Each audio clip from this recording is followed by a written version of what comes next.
Yeah. Allotted, Are we ready? Shall we start now? Okay. Okay.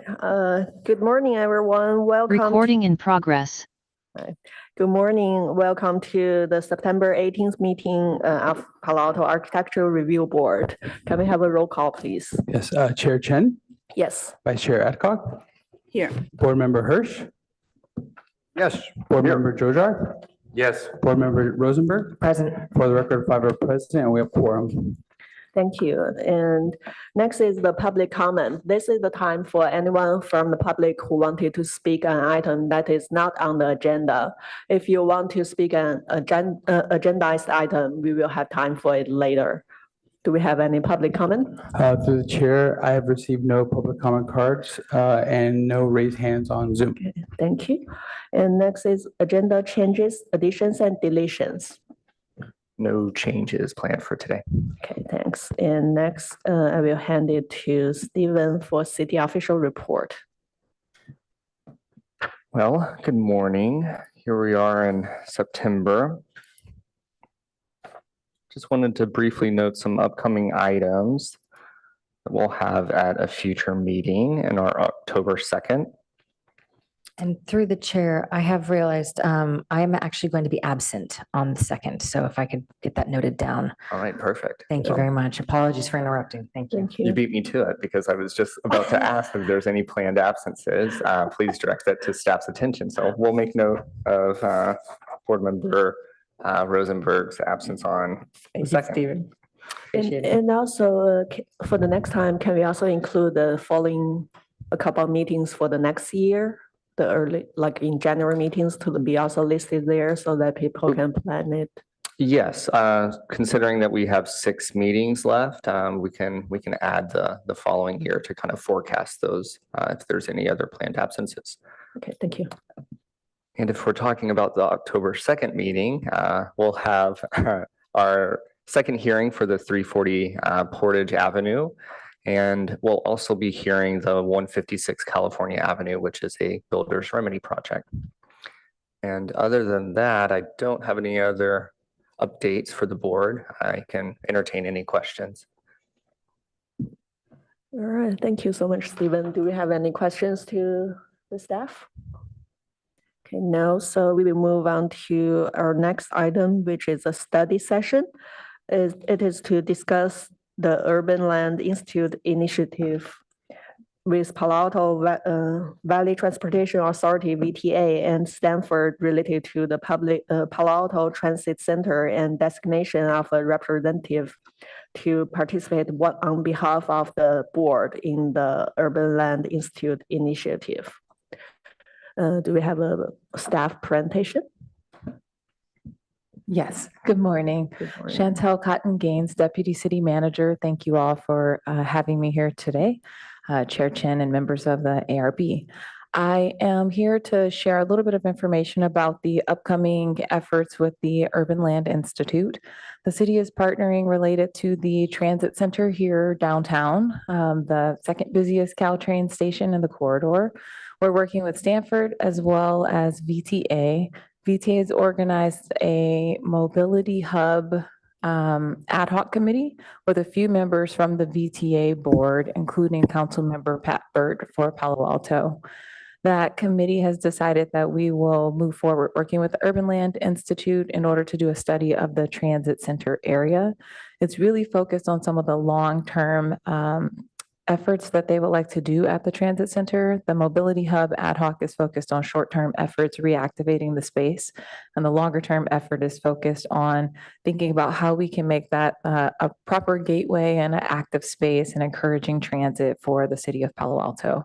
And so we are going to be working with the Urban Land Institute the week of October 19th. And so the date of interest for everyone here is October 21st, which is that Tuesday. They will be doing stakeholder interviews, probably here at City Hall or nearby. We're getting the location locked down soon.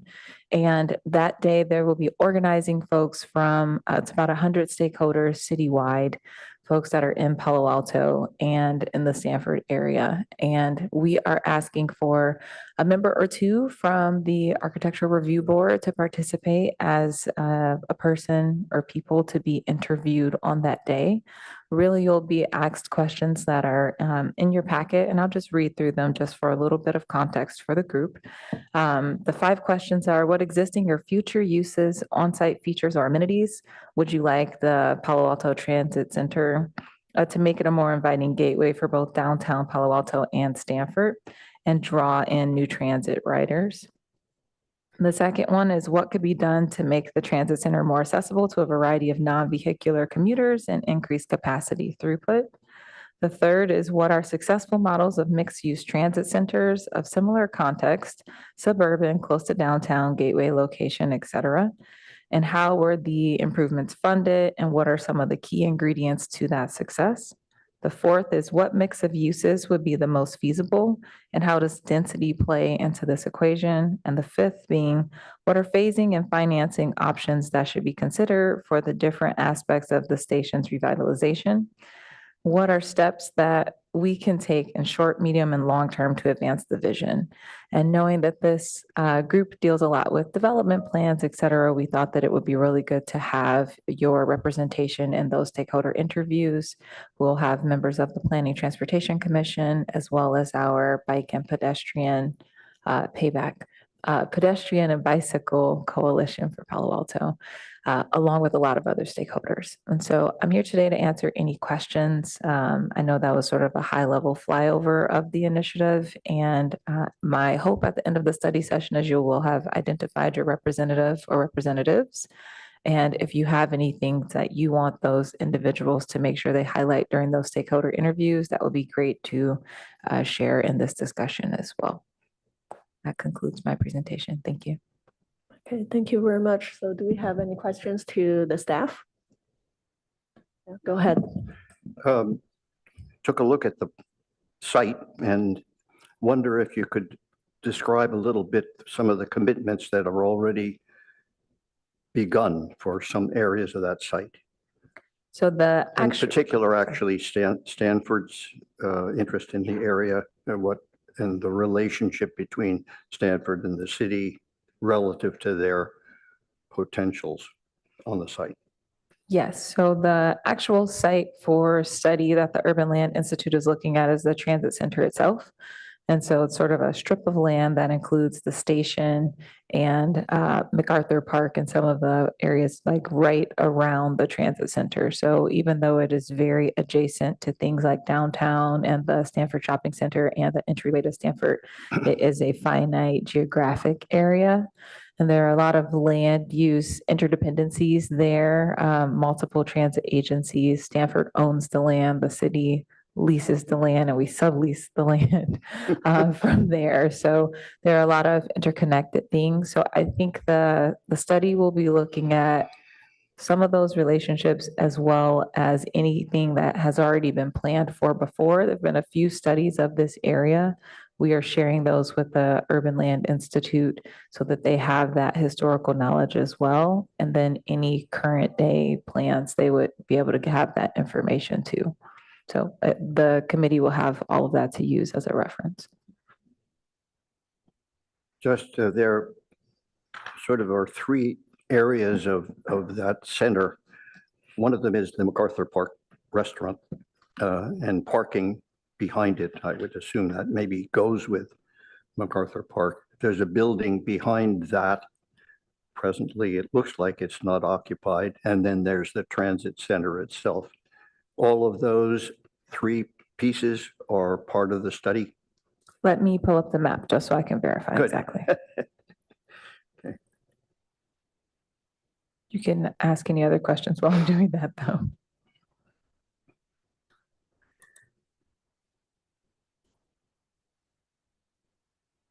And for whoever your representatives will be, I will be sure to share that visual image as well. And I can give that to staff after the meeting. I can jump in with a question regarding timeline. What's the projected timeline for this study and then at least a short-term implementation, if any, comes out of the study? Great question. The timeline is one intensive week that ULI will be here. So they will be doing we have an extensive briefing book, which is sort of tangential to the questions that Board Member Hirsch referenced, where we're sharing all of the studies that we have and any relevant information for the city to them. So, and even in the summary document, we're already at over 100 pages. And so we're sharing, and that's without referencing all the attached plans. So we're sharing all of that with the panelists who are coming from all over the country that are going to come here and participate in this. They will review all of the briefing book materials, and then there's the stakeholder interviews on that Tuesday. They spend Wednesday and Thursday doing a lot of intensive study and working, and then that Friday, October 24th, they'll be making a presentation here at City Council Chambers on their recommendations. And so the style that ULI does, it's a really intense week of study and interactions and stakeholders conversations, and they're hopeful to provide us with something that can be more actionable than some of the sort of longer term plans that we've had in the past related to the transit center. And the intention is it's something that's both actionable as well as a little bit further out. So we're really trying to take into account what can be funded. Some of the previous plans, folks have described them as really great things, but then we can't get the funding or the cooperation necessary amongst the parties to get it done. So we're hopeful that this will be something that is a little more collaborative, that can be implemented. It may not be everything we dream of for the area forever, but it is something hopefully we can act on sooner. I have a question. So for the building itself, is it a registered historic building? Good question. I believe so, and I have a history guy next to me, so I'm going to defer that question. If I may, so I believe that you're probably referencing the MacArthur Park structure, and yes, that is a historic designated resource. So, and to address Board Member Hirsch's question, so you're probably referencing 400 Mitchell Lane. So that's the building immediately behind MacArthur Park. It And is in the area. yes, correct. It is part of the scope. Yes, So- and I pulled up the map just to add on to what he just said, and it's the VTA bus depot, the Palo Alto train station, 400 Mitchell, MacArthur Park, and that is it for individual areas to list. So will HRB also be involved in this interview? Yes, we're going to use the HRB staff, but yes. Oh, okay.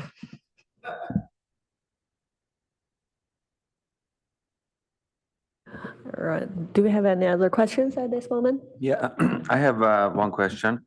So does this project entail looking at potentially moving the Caltrain station underground? I don't know that that explicit question is asked, but I think if that were something that folks had interest in, that they could share that through those stakeholder interviews. But that's not there's not a proposal of movement of the station itself at this time. Maybe that was one of the financially unfeasible ideas that came up in the past. Potentially. Okay, so if we don't have any other questions, we will just move on to the board discussions. And for now, so I'd like to see whether. Excuse me. Yeah. Through the chair, we might invite public comment Oh, first. yeah, thank you. Do we have any public comments? Yes. For each of the public speaker, you will have 3 minutes to speak, and please state and spell your name, please. My name is Lad Wilson.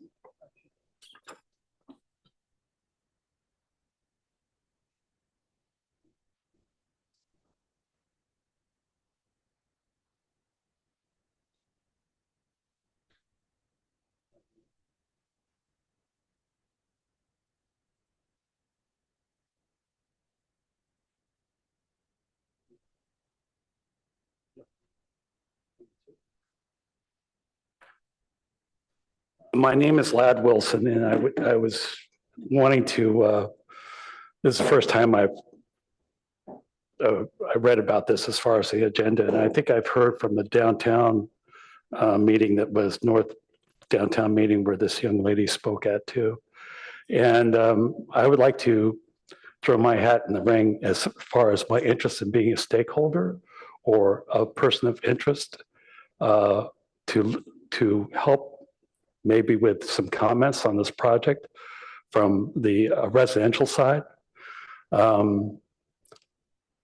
own a property directly across from the train station.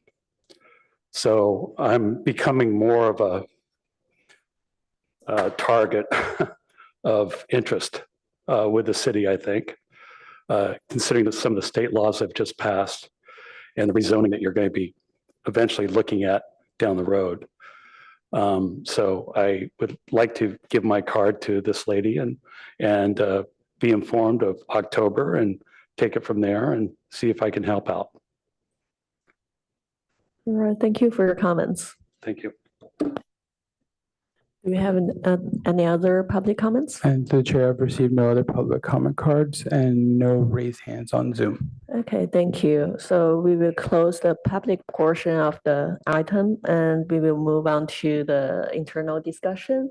So let's focus just on the big pictures issues, but if you feel there is anything we need to talk about in more details, you can always bring it up. But because of the items listed here today, we have very limited time, so we just want to fix.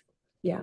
If I may, I think the intent of this item was to have an assignment of ad hoc members. Do we want to do it now or in the end? Or? Yes, I believe that would be probably more appropriate to have the assignment rather than a full discussion Okay. of the item. Okay, so If I may, just to provide clarification, since we did go through this already with the Planning and Transportation Commission. So the way that they move forward, and there is some flexibility, is they chose who they wanted to represent the ARB so that that person was aware they were going to have that responsibility and could listen to a single round of comments from each of the board members before we close the item.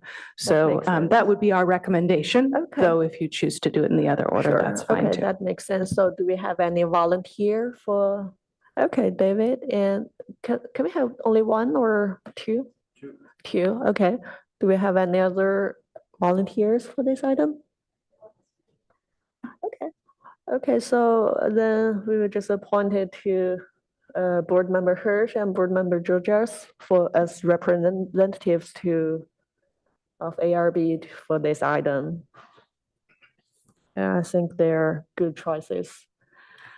Thank you. So let's move on to the discussion, and who want to kick it off? I mean, I can start. I've got pretty limited comments. And so basically I would just say, you know, I grew up using that area and that bus depot and that train station. And the biggest hurdle has always been just sort of getting to and from it, right? It's sort of an island there in some regards.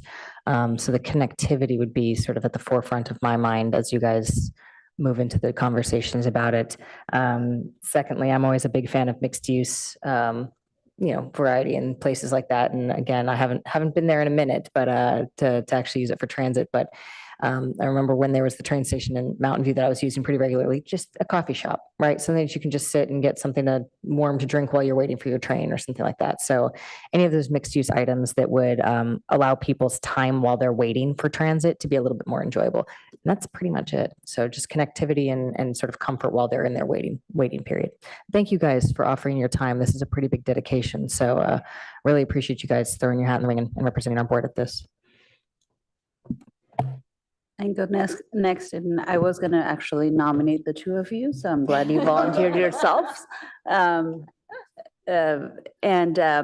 think a similar comment in terms of connectivity, because, more and more I feel like people are not just using the train, but actually bike and train is the way to make train transit feasible for people given our the network of trains here, which is pretty limited. Not many people live within a half mile or a mile walk away. So that connectivity of bike paths to this particular train station seems worse than other up and down this peninsula. So I would really want us to focus on that for safe bike and pedestrian access to that area, given the twists of the roads between getting on University and towards the train station. It doesn't feel like a safe biking area at its current setup. So that would be my one concern. And kind of similarly, like as far as waiting for the trains, which are relatively infrequent, having some place to sit, but also line of sight to the station, I feel like is really important, because if you're sitting there waiting, you don't want to miss the one train that comes every hour. So wherever like areas for people to sit and read or work is and actually unconnected to any coffee shops or anything, just areas where people can sit and work would be really nice to incorporate into this area, and have line of sight to the trains coming and going, so that people can really make use of the transit and make use of their time while they're waiting for the train. So that would be my comments for incorporating into the study. Thank you. Okay, thank you. So we will just go down the line, and yeah, I echoed what my board members just mentioned. So I think the transit center is not only just for moving people around, but also a place that can gather people together as a community. So other than the amenities that is focused on the daily riders, we could also provide more spaces for public uses like shaded seating or art installation, or like areas for live performance or some special events there, to enhance the experience, because it's just kind of close to downtown area. So, and also we could also include like bike share program, and also like the package lockers. So it's not only for like the daily users, but also for the travelers, that is more convenient for them, and also encourage the more frequent use of the transit center. And also another thing I want to bring up is for the recently passed SB 79, which is focused on adding more housing units. Let me see, allow denser residential housing to be built near the public transit stops without increasing the amount of affordable housing required on site. So I think it might also affect this project here. So I think that is also something to keep in mind. So since it's close to Stanford, maybe it's also opportunities for student housing, and also to include like retails and co-working spaces. So yeah, so that's my comments for now. Thank you.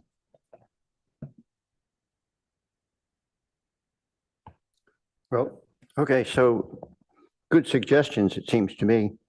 You can see it's incredible. You've thought a lot of stuff in there. Nice mixture of possibilities there. Took a look at the station itself. What a shame, a beautiful little space there, representative of the earlier days of transportation. To see it sitting empty without anybody using it at all is a shame. That certainly we ought to find some kind of use there that's possible. And all of the other aspects that you've been describing will affect that possibility. Getting to it on that side of the track, there are access points and ramps, et cetera, that throughout the station that make it possible, but not for everybody. Handicapped issues and accessibility issues are going to be very important, I think, as well, adding to what is already there.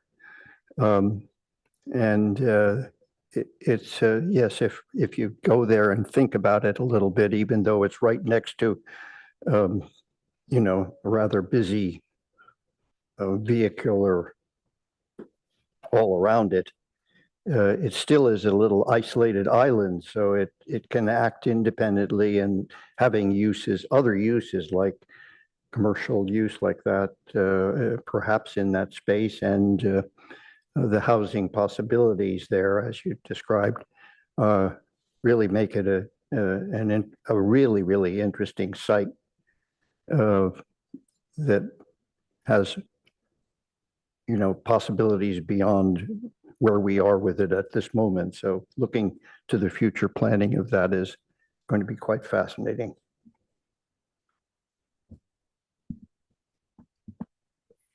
Yeah, thank you all. Yeah, this is a really good list. I think connectivity is also the biggest item for me. It's really hard to get there from even University Avenue. You have to cross. You have to kind of go on the side. There's, you can't just walk down University Avenue to the station. And then also going towards Stanford is hard. And I think that really limits, how people can use the station. And I also remember, maybe a few years ago, there was some, like a kitchen for the homeless, or there was some nonprofit that was, dispensing food, or in that area, maybe in that building that is in the back. So I think in addition to like housing and retail and co-working, maybe there's a space for community overall. I don't know, childcare for commuters, or some social services.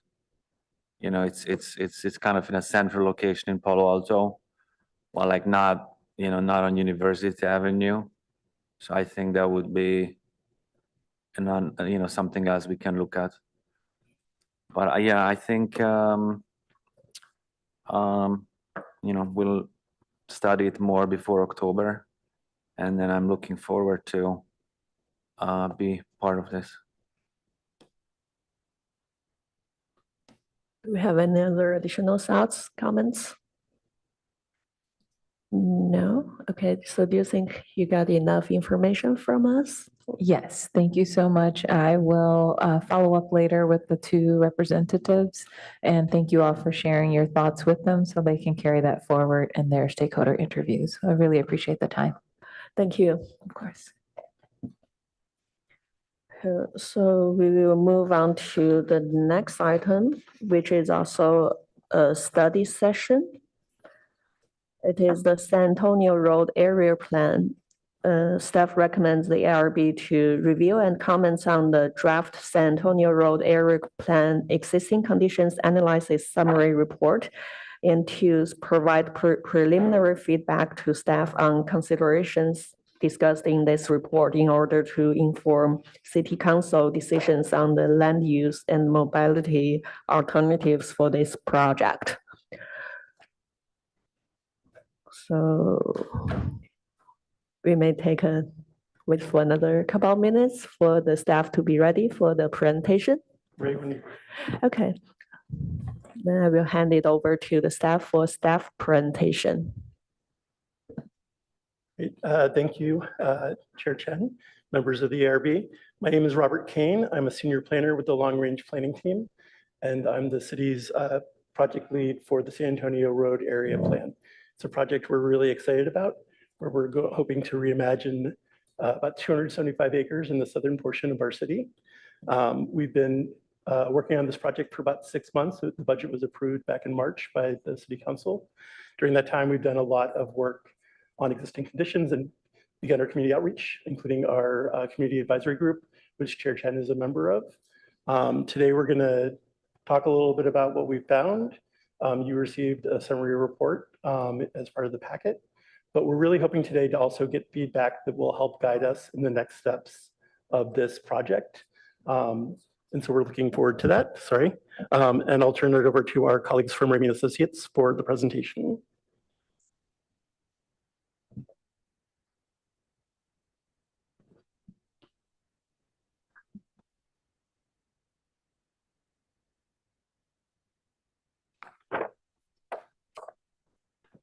Bear with us while we pull up the presentation slides. Thank you.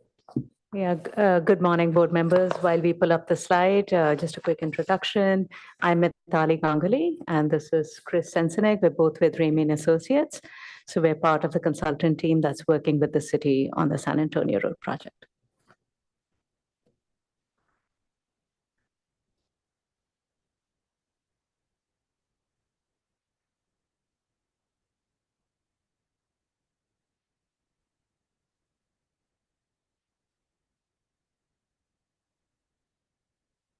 And for the record, Raimi Associates is spelled Raimi, is that correct? Great, thank you very much.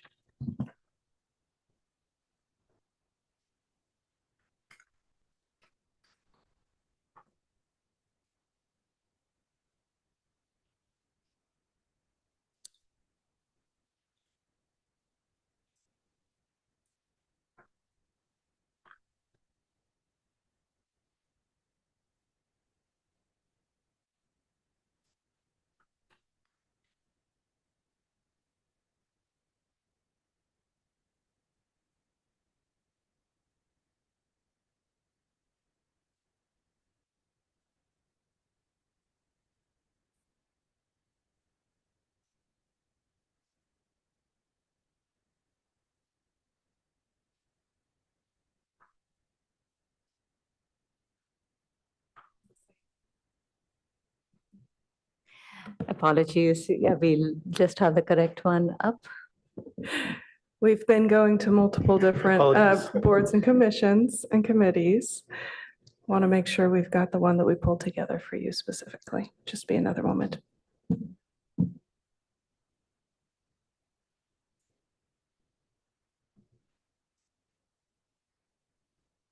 Shall we take a 5 minutes break or we're good there? It'll just be a second, Okay, apologies. thank you.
Thank you. And again, good morning. Apologies for the slight delay. So we're here to give you a quick overview of where we are with this important project.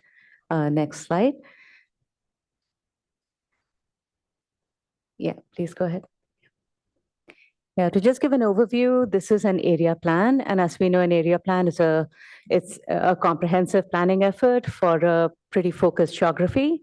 And this would be establishing the vision and the guiding principles for the San Antonio Road plan area.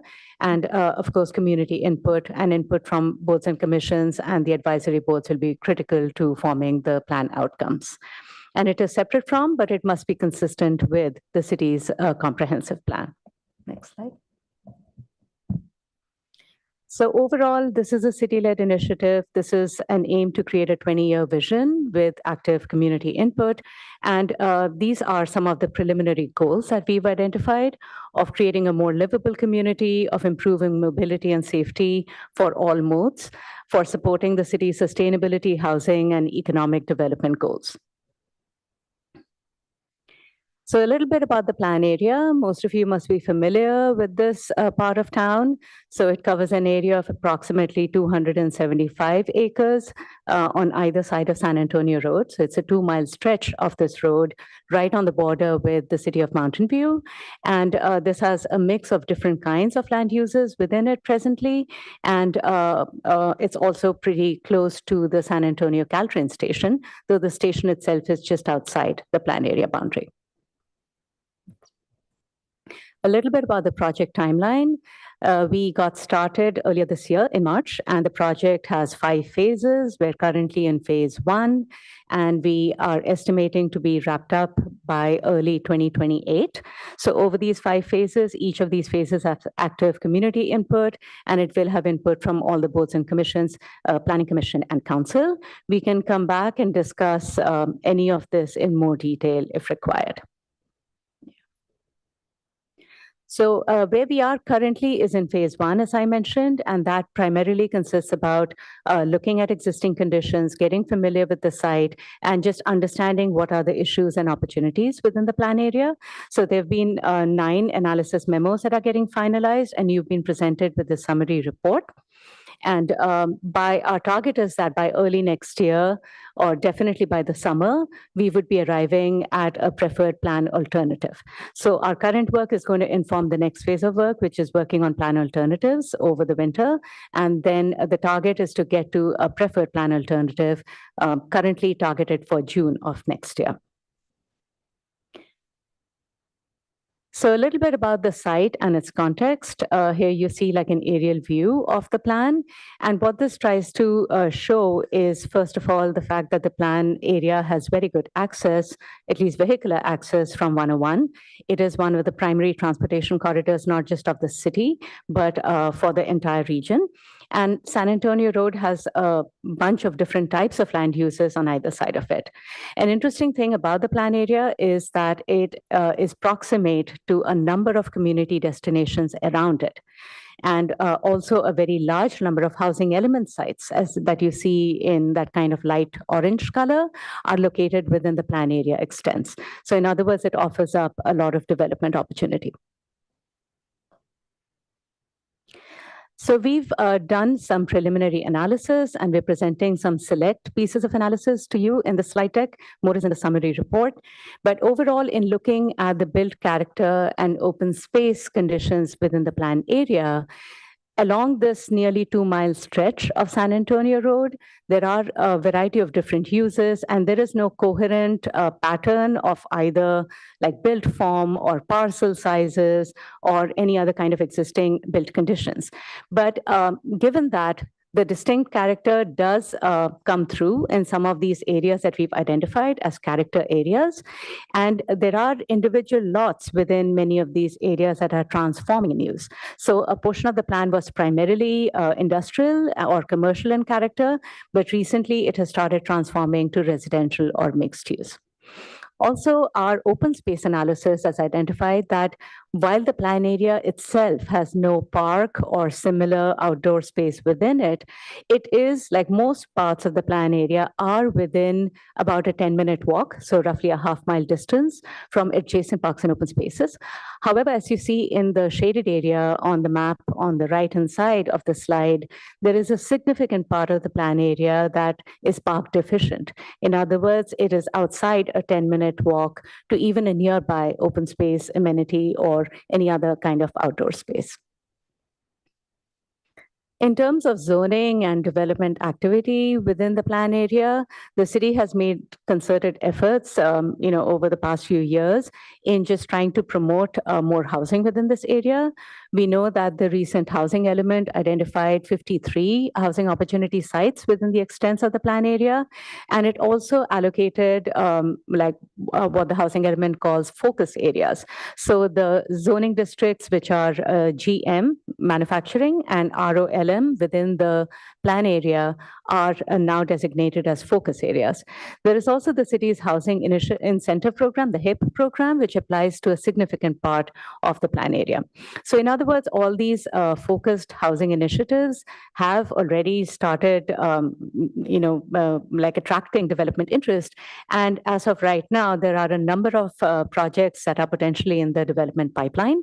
And if all of this development were to come through, that would lead to an estimate of about 750 housing units, new housing units within the plan area itself. And that is not counting other development that is happening adjacent to the plan area outside the city. The existing conditions analysis has also looked at existing demographics, existing housing conditions, and also the market and future potential for different uses. Overall, there are about 800 housing units currently existing within the plan area.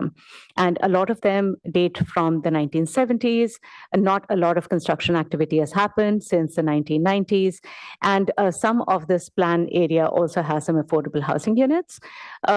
A large segment of the plan area residents, which is 40%, are currently renting. In terms of existing non-residential uses, this area has only 4% of the city's jobs, but 40% of the city's manufacturing jobs. So that's like a unique feature of the plan area.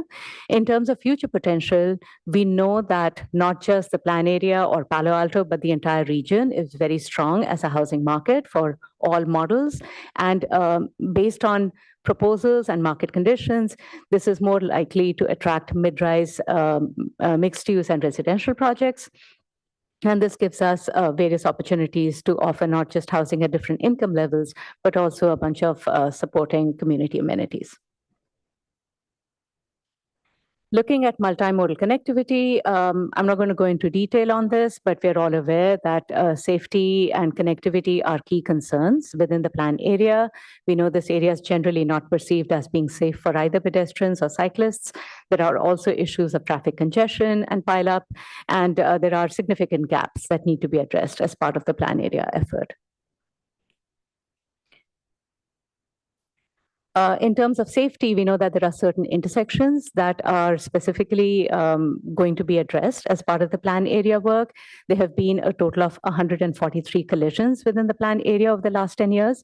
And this is at the intersections, but it also is a key concern that access to the Caltrain station, both in terms of safety and connectivity, is a prime concern.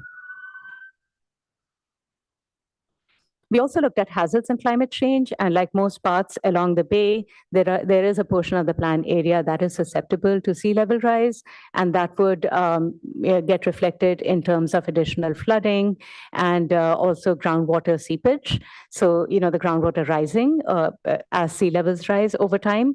So these are also concerns that we are aware of, and that would be addressed as part of future development in the plan area. In terms of development opportunities, looking at what is currently on the ground, the ownership pattern of the parcels, and also what is anticipated to be future development, we've identified some of the prime challenges and opportunities. In terms of challenges, we know that there is limited area available for meaningful placemaking. In other words, creating third places or places for the community to gather. And this is made even more acute by the fact that almost all available land is privately owned. So it doesn't give the city a lot of easy opportunities to try and create like a public amenity. We know that a lot of these areas where redevelopment and development is forecasted are not all contiguous. So there would be these disconnected redevelopment areas that we would need to think about how to connect through placemaking efforts. So that's a challenge. And also there are a number of development projects which are fairly well placed in terms of getting entitled, or they're already under review. And we know that they're not this effort at just overseeing these proposals is not going to stop as we work on the plan area. So in other words, the precedent has already been set for some of the development that is going to happen within this area. At the same time, there are opportunities for sure. We know that the very fact that there are active development projects is a big incentive, not just to gradually change the character of this area, but also to like actively get more housing in, to transform this area into a mixed-use community as a whole, and also to take advantage of this development interest in trying to provide community benefits such as open space and community serving retail and services. We know that the area, which is around Commercial Street and Industrial Avenue and the adjacent land in Mountain View, I mean, that's outside the purview of the plan area, but we know that within this geography, there is a significant potential new development. And we also know that there are developers who are consolidating parcels in this area. So this gives us an opportunity to work with them over the, like the next year or so to try and negotiate some kind of community benefits as part of that future development. We also know that at the intersection of San Antonio Road and Middlefield, there is the potential for new development. We don't know much about this at this stage, but we know that the Toyota dealership might move. So that opens up a prime, I think, more than 3-acre size parcel, which could also help in some of these community efforts. So to summarize, here are the opportunities and challenges that we've identified to date. We would love your input on this. Overall, we know that the plan area is very well placed in terms of location and access. It also has proximity to Caltrain, though currently connectivity is a bit of an issue. And we know that this area has a lot of diverse uses for us to start building on in creating a mixed-use community in the future. And recent zoning initiatives are already attracting a lot of development interest. The challenges are also fairly clear. We know that drastic changes need to be made to existing streets and rights of way just to make it more pedestrian friendly, more bike friendly, more accommodating for people of all ages and abilities. We know that we need to improve access, not just to Caltrain, but also improve general transit access within the planned area. And again, the problem of no real space currently for community gathering or such, like such third places. So those are all things that we need to address as part of future development. So just to kind of summarize other upcoming like events and the whole blitz of engagement that we've been involved in. We've met with the Payback earlier this year and also earlier this month rather, and also with the Planning and Transportation Commission. We've met with the Community Advisory Group and the Technical Advisory Group, sharing similar content as to what we have shown you today. Today, September 18th, we're here to discuss with all of you. And there are a few more meetings which are going to happen in September and October. A big community engagement event is going to be October 23rd, which is a workshop, the first workshop for the project. And preceding that is also a pop-up in which we'll try and share more information with the community and get them to come out and engage in the workshop. So before we get to some discussion questions, is there anything else you'd like to add, Robert? Okay. All right, thank you so much for your presentation. So at this time, do we have any public comments?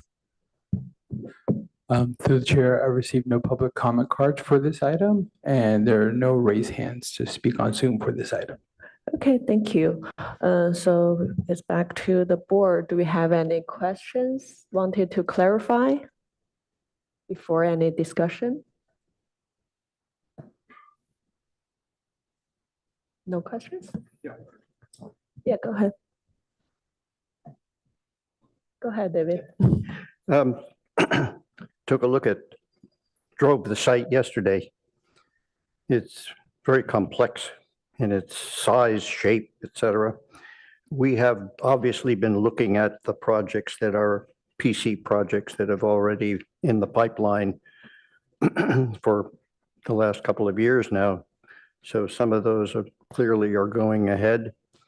And in fact, some of the densities that seem to be the newest density are affecting projects that we already approved. So they're thinking about, on their own, sort of adapting to the density issue. It's kind of interesting to see that develop.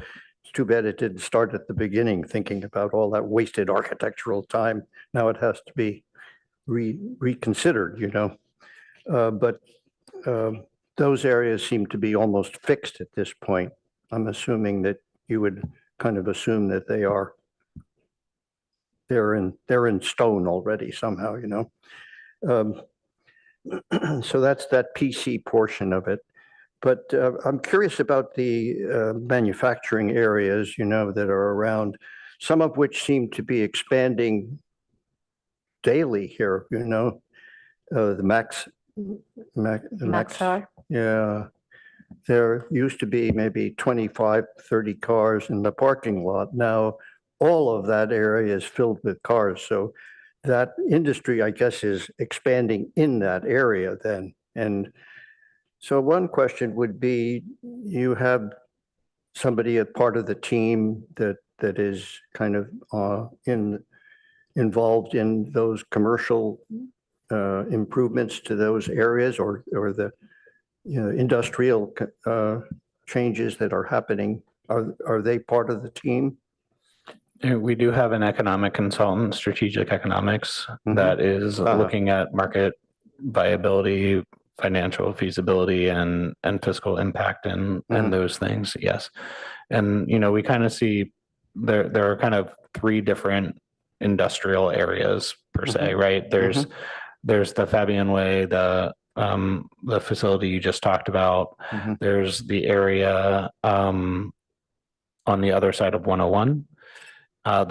Those two areas, you know, we at this point, you know, they're probably staying commercial. What they are. And what they are.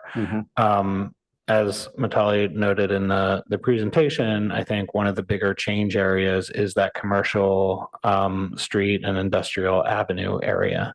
And, you know, the old PetSmart shopping center that is directly across the border in Palo Alto has it has our neighbors. Yeah, our neighbors. That has a gatekeeper project going through with Charleston Plaza. Charleston Plaza, about 450 units, about 400,000 or so square feet of office space.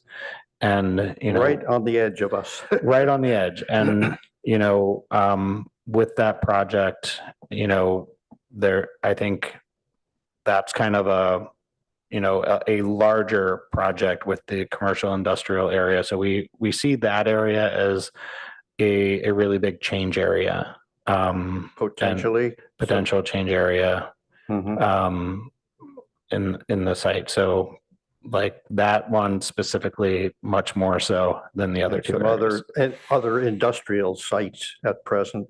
So part of the study would be somehow seeing how one would accommodate additional uses in that area, perhaps residential mix of some sort. Yes, absolutely. Yeah. Hard to imagine it with all the separate owners, right? Do it site by site, you know, how have you? We know there's been a bit of aggregation of parcels in that area. Yes. So some of the with companies that have seemed to have expanded within the area. You mean like expanded in the industrial sense? Yes. To be honest, we haven't seen so much of that. It's more been, I think, consolidation for potential redevelopment. Oh, okay. So there's a potential there, really. Yes. That one could. So, have you thought ahead as to how that can work? I mean, we're here listening today, and you know, we're quickly as we jump into October going to be working through the alternatives stage, and we'll be producing an alternatives report around the turn of the year, and then be coming back with alternatives. So we're about to launch into that. Of course, you know, we have begun to analyze, and some of the questions I think kind of lead towards that with the open space deficiency in that area, and you know, the large development on the Mountain View side, the potential for development on the Palo Alto side. You know, we see that as potentially a key location for such community serving uses as retail and open space.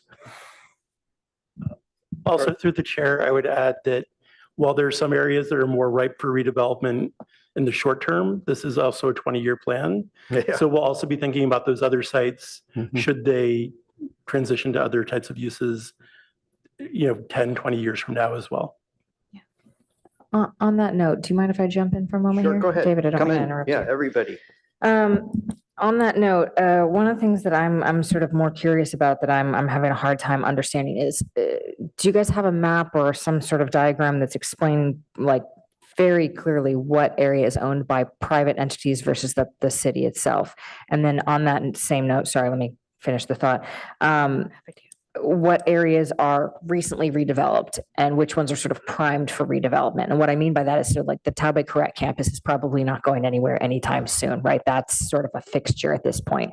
So if we think of this like a river, where are the boulders in the river and where is the water going to be flowing, right? So do we have sort of a best case analysis of that? I did see the zoning map on the left and the one on the right with the recent housing, but have you identified areas where they're like sort of primed and ready and asking for redevelopment versus the ones that really are probably not going anywhere for the next 20 years?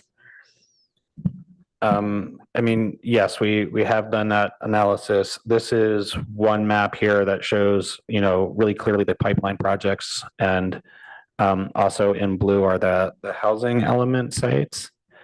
And then, let's see,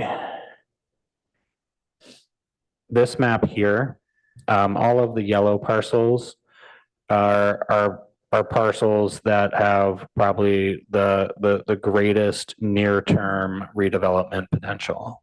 Perfect. Okay. And so overlaying this map with what's public and private and which ones are, on David's note, which ones are sort of individually owned, which ones are sort of co-owned, right? Because there'll often be times where we look at, 3 parcels side by side, but they're owned by the same owner, right? So sort of that connection of those pieces of information, I think would be very helpful.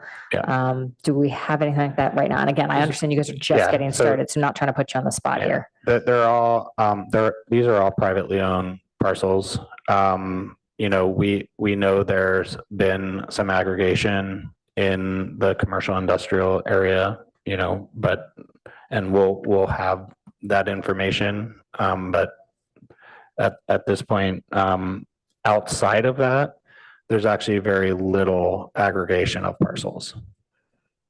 Okay. Can I ask, is that area, since we're on that area, is it a flood zone? It is the whole thing up to, yes, up to the borders?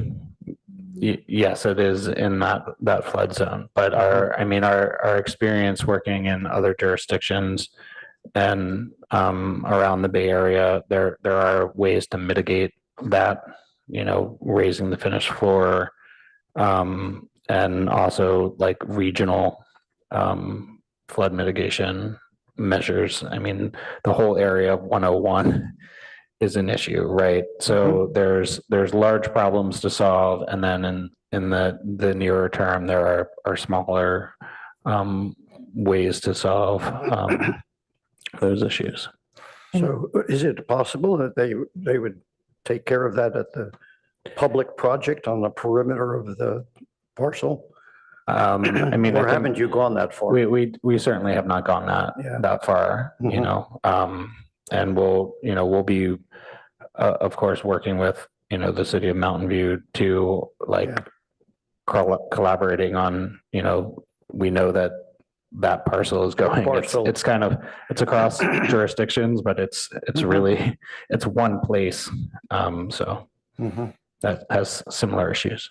And speaking of that flood zone, I drew a blue squiggly line here that's sort of overlaying where that flood zone is. And then talking about this Charleston industrial commercial area. So sort of point one is that this is probably close enough to being in a flood zone, if not all of it, at least part of it. It's also designated as the commercial industrial area. And that's also third point of item is that that's actually the prime area for needing an open space park. Is that accurate? So it's called the commercial industrial area because those are the names of the streets. Oh, okay. That's a little misleading. Got it. It's very, it's a weird thing. It's right. Commercial Street and Industrial Avenue. And I think the other one is Transit Street or something, Transport Street. Yeah, because it looks like these are small parcels, So but yeah, There, that's a little confusing. yeah, that's not, we're not designating that as a future land use. Got That it. just happens to be the existing land use and the name of the streets. Understood. Okay, and then in an ideal world, that would be sort of the prime location for an open space park, something that's sort of a community gathering zone. However, those look like smaller lots likely to be privately owned and separately owned. Is that accurate? Well, there has been some aggregation of parcels in that area. Okay. Yeah, it'd be interesting to know which ones of those have been aggregated. Okay, thank you. Yeah, and also if you want to note, in that same area, there is a large aggregation of housing element sites as well along 101. So that also offers an opportunity for. Exactly, yeah. Okay, thank you. If I can jump in with two questions. One is about, from your data, it's like 40% of the city's manufacturing is in this area, right? And a pretty high percentage of people who are, I forget the exact term, on the lower income bracket and renters living in this area and presumably working in this close by to these areas. Is there a concern about displacing the job opportunities that this area is providing? Like 40% of manufacturing is a pretty high number for the city. And while I understand housing is really important, mixed use is important, the type of businesses that are in this area, everything from cabinet shops to tile shops and things like that, that are employment-wise not a high-dense employment area, but they are employers of industries that are potentially would get displaced with the influx of housing. Is there any concern from the city side about that, basically pushing that kind of industry plus tax income, everything that comes from that kind of industry from this redevelopment plan? I do want to give a little bit of context because you raise a very valid point, but the economic analysis also showed that while this does have 40% of manufacturing jobs, just in response to market conditions, the largest number of job changes within the plan area have also been from manufacturing to healthcare. So that's kind of a natural trend that we are seeing in just the job market and the jobs that are existing within the plan area. And you're absolutely right. The vast majority of the jobs of these businesses in this area are light industrial, they're commercial. Typically, they employ definitely less than 50 employees. Most of them employ less than 10 employees. So this is something that we're mindful of. But it does offer the opportunity of thinking about more of a flex nature in terms of future uses, having more of a mixed use character because some of these uses are already here. But displacement is an issue that we would definitely need to consider because there aren't other comparable places in Palo Alto for many of these businesses to relocate to. Right, or even in nearby cities. Absolutely. And I don't know how much of a concern this is overall in Bay Area, but I think we need to be mindful of that as well, because a lot of these industries are in kind of warehouses kind of thing, which is not conducive to a mixed-use building. First floor is is not a light industrial. It's more of healthcare and that kind of business, but not industrial business. So something to consider as part of your study going forward. The other question, as far as cities incentivizing like parks and open spaces for, say, any development, whether it's one of these properties or a conglomeration of properties that may become mixed use. I know there's like open space requirement percentages and all of that, but is there any vehicle to try to get a larger, like an acre at least, kind of park within, let's say, there's a 5-acre development? Is there a part of city ordinances or anything that would incentivize, whether it's by reduction of fees or whatever, to incentivize allocating some portion of the property to a public parkland? I mean, the answer to that is yes. There's a number of vehicles that are possible, and we'll be exploring those through the alternatives phase, whether it's dedication of land, reduction of fees, using park fees,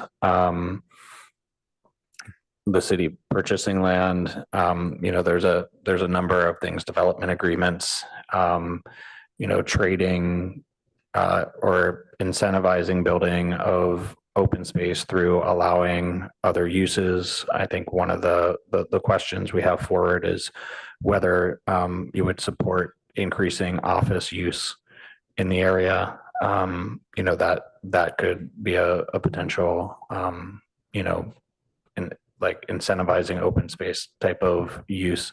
So we'll be looking at all of those and bringing them forward in the alternatives. Thank you.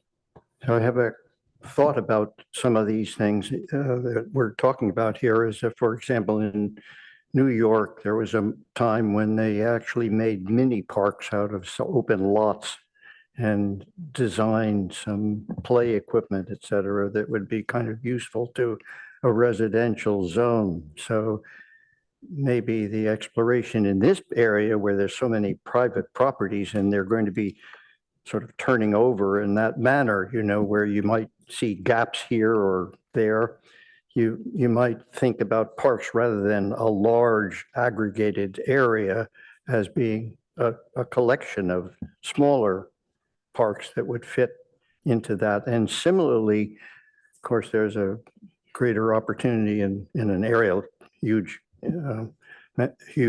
population area like New York, where some of the perimeter buildings could accommodate. We're not doing so well, and the city's effort was to put some industrial uses throughout some of those, and they are actually working rather well. Some of these sort of areas where there is a public process that changes some of the usages to encourage. I don't know exactly what was used to encourage, but to encourage those facilities to reoccupy which takes advantage of some of the mobility, let's say, of some of the industrial within the area. Because you're dealing with separate lots here.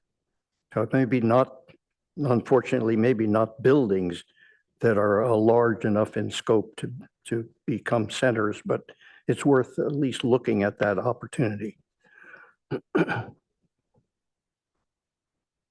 also want to circle back to the housing for a moment. I appreciated everything that David just said, so I want to just sort of hear that. But circling back to the housing for just a moment, it looks like you guys had said that there were 750 units of housing currently, correct? Or excuse me, 802 housing units currently. Is that correct? Yes. Yeah. And then it looks like based on just what's already been planned and is in the pipeline right now, we have 750 additional units. That's almost doubling the population of this area without doing anything else at this point, right? So obviously, when you guys are doing planning for this, medical, educational, transportation, the bike paths, all of that is critically important. I guess my question is, knowing that this is going to double sort of regardless of what you guys do on this committee, what's the ultimate goal for housing in this area? Is it to triple it? Is it to quadruple it? Is it to just maximize it out? I mean, and then on that note, as soon as we get the housing to increase, all of these other things have to increase. So sort of hand in hand with that housing increase, there's got to be the utilities and infrastructure increases as well. So can you guys speak to that for just a moment? Yeah, sure. I mean, there's no set number that I know of that we're looking at. There's no set number. We obviously need to rezone and look at a comprehensive way to integrate the housing element sites. And we're well aware and are already studying the infrastructure issues. Okay, there is one number. The RENA, that's not okay. Sorry, I'll jump in Yeah, go briefly. What we were sharing here is what the RENA number is for the sites within that area. And while that's a part of the consideration, that of course, this is an effort above and beyond. For the public and for myself, who's Yeah. not, what does Yeah. RENA number mean? Okay, Thank so you. Regional Housing Housing Needs Need Assessment. So this was the amount of housing that we needed to show in our housing element we had capacity for over the 8-year period of the housing element. I can talk more on that subject, but just to briefly define it. And so there were sites identified within this area, the area of this area plan, and those have allocated to them a capacity of 1,559 units. However, this area plan is intended to be something more broad. In addition, I would say that at this phase of the process, we're looking to hear thoughts on how far to go. Because when we get to the alternatives, part of the question is how much should we be incentivizing? How much should we be adjusting the regulations?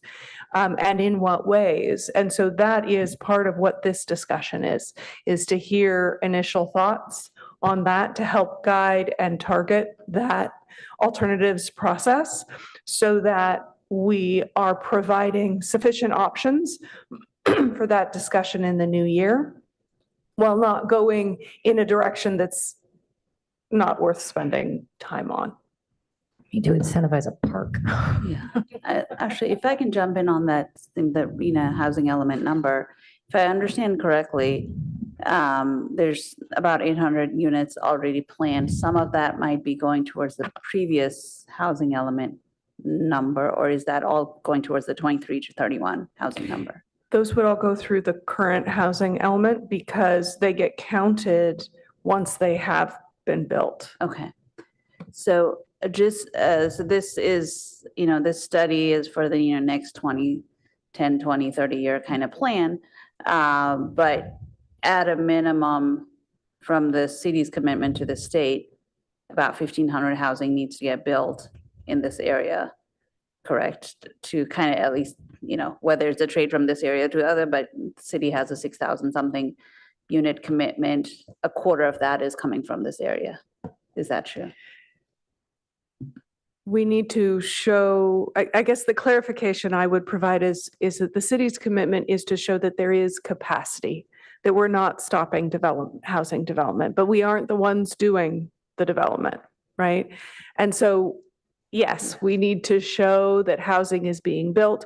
One of the benefits of efforts like this area plan is it also provides us opportunities to identify other locations where housing could be built. For example, if one of these sites underperforms. So yes, with some caveats, what you said Yeah. is correct.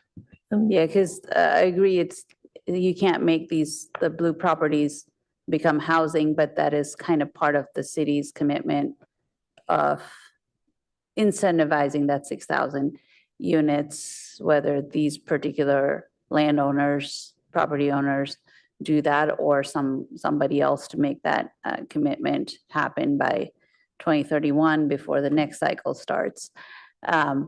So with that, that current cycle is to 2031, we got to incentivize housing for the next cycle as well.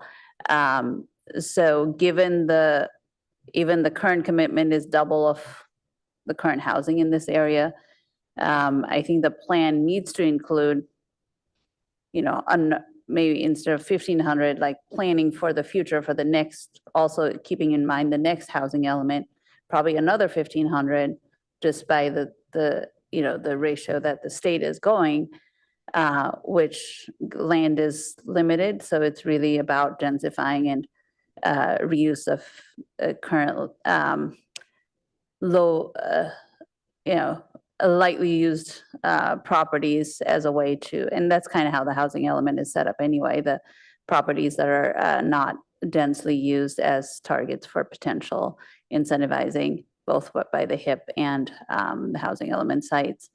So I guess the question is, part of this plan, how would you go through?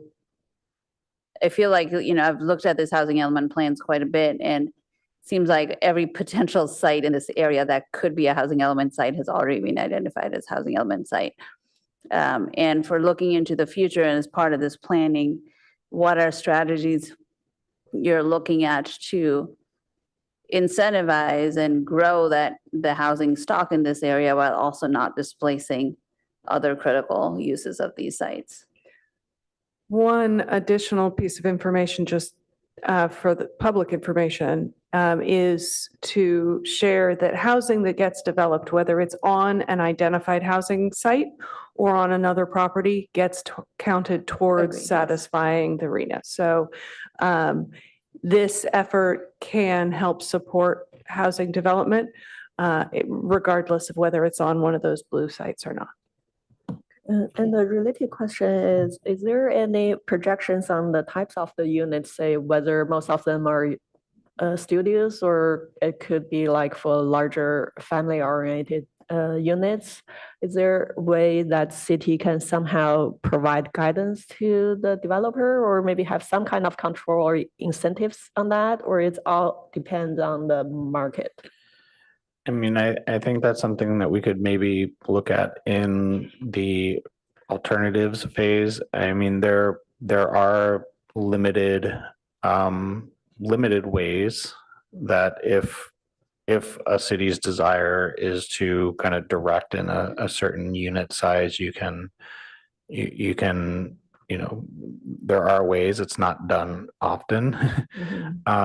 But there are ways that we could look at if there is a certain unit size that is desired. Yeah, because in the report, you mentioned about the overall school district capacity, but within the specific area, like for the elementary schools, probably most of the kids are just go to two of the elementary schools nearby, which is either Fire Meadow or Palo Verde. So do you get a chance to talk to the school district about the capacities to this specific schools? No, we haven't talked with the school districts yet, but we are planning to over the next few weeks. We're trying to schedule some one-on-one conversations with them. Okay, thank you. Yeah, because in this case, we don't want to just focus on the overall school district, but also the nearby, because we don't want the overflow, right? So, and also another thing is about the parks. It's also related to it. So since you mentioned most of them are private owned, so does the city plan to maybe purchase it as for? So I think, I mean, we'll be looking at a range of alternatives on how to create and provide open space. I don't think there is no set, whether it's publicly controlled or privately owned public open space, there is no set direction or decision made. Right, because when we think about open space or parks, maybe it's not only just a green space for like some small play structure there, but it could also be some sports fields, right? So recently we have some intensive discussion about like the pickleball course within the city. So yeah, so that is something could also think about it. And also, I understand like the state law has reduced the parking requirement for all the housings near within the half mile of the major transit. So with that, I think it will, for whoever live within this area, it will be more rely on the public transportation or the bike access to the Caltrain or other places. So is there I would suggest it to study more on that and how to access to it, and maybe have some designated area for parking and ride share loading zones, things like that. Thank you.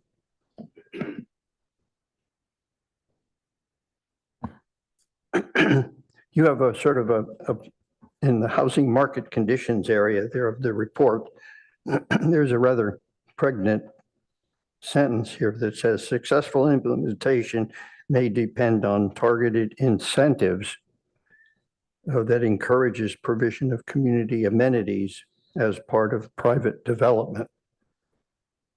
What happens there? I mean, I think. Is that a possibility to create some funding that out of incentive Yeah, money? I mean, I think we'll be looking at a number of different ways to, achieve community benefits, right? We know this area is really lacking in a centralized community place, right? You have the San Antonio Center, a mile and a half up the road. You have, some other places, but there's no, and in a way, there's no there here, right? No there. So, I think one of the key challenges that we identified is that there is no third place here.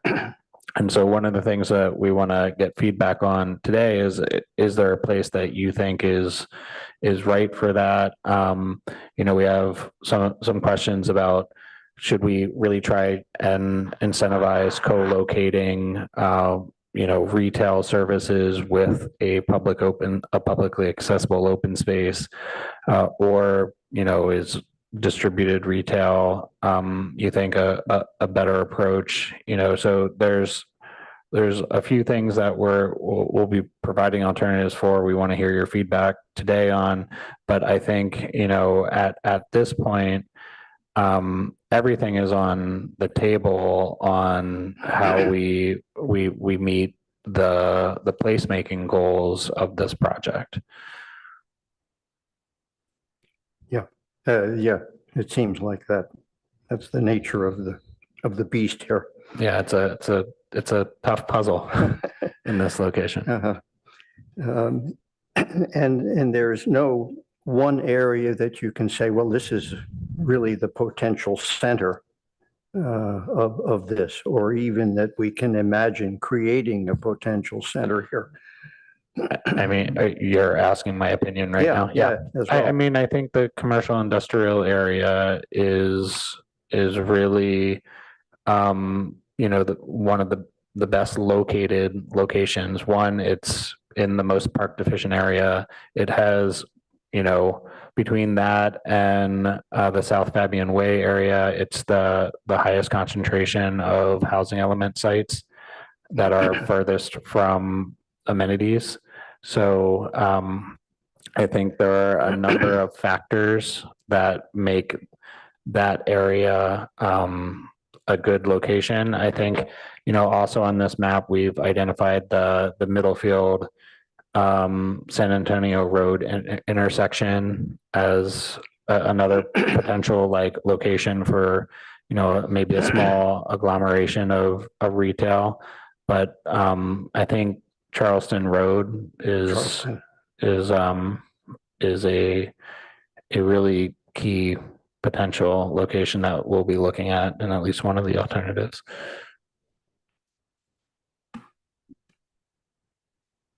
And as just to add on to what Chris said, as part of the analysis, this is kind of common sense, but it's been reinforced by the analysis as well, is that for retail to be successful in this area, given that we have larger retail centers nearby, like within a couple of miles, so the nature of retail that is likely to succeed within the plan area is likely to be the smaller kind of retail, more like neighborhood serving users, services, things like that.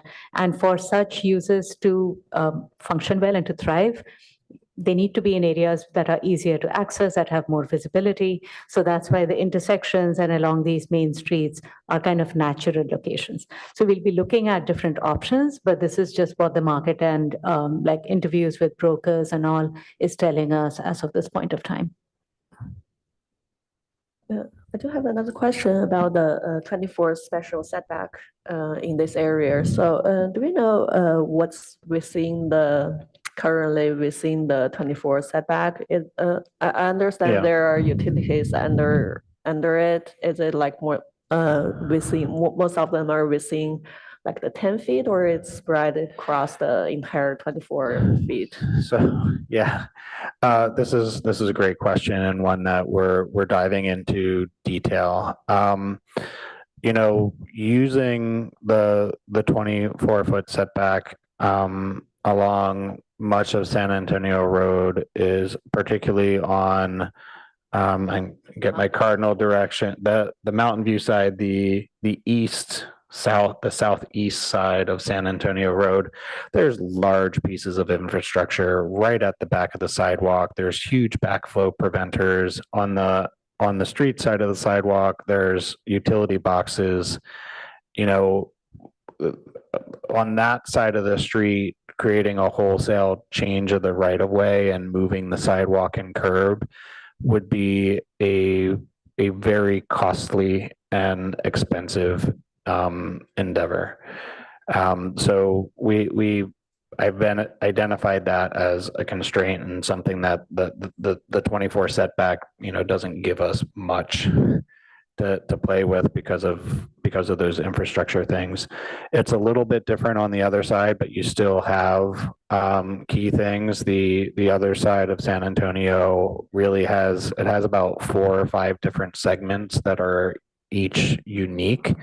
And, we're in the alternatives phase right now, looking at, how do we really provide meaningful, safe, pedestrian and bike access. We find that north side of the road, has a lot of benefits. There'll be trade-offs that we present in the alternatives, like, street parking, right? Like, do we sacrifice street parking for pedestrian and bike amenities and stuff like that? But, the setbacks we find are, very complicated and don't necessarily like all of a sudden provide you with more space because of other factors. Just to chime in on that too, like some of the projects that we have recently reviewed, some of the setback is being used for underground garage and things, right? So which kind of makes limits what you can do on the surface to quite an extent.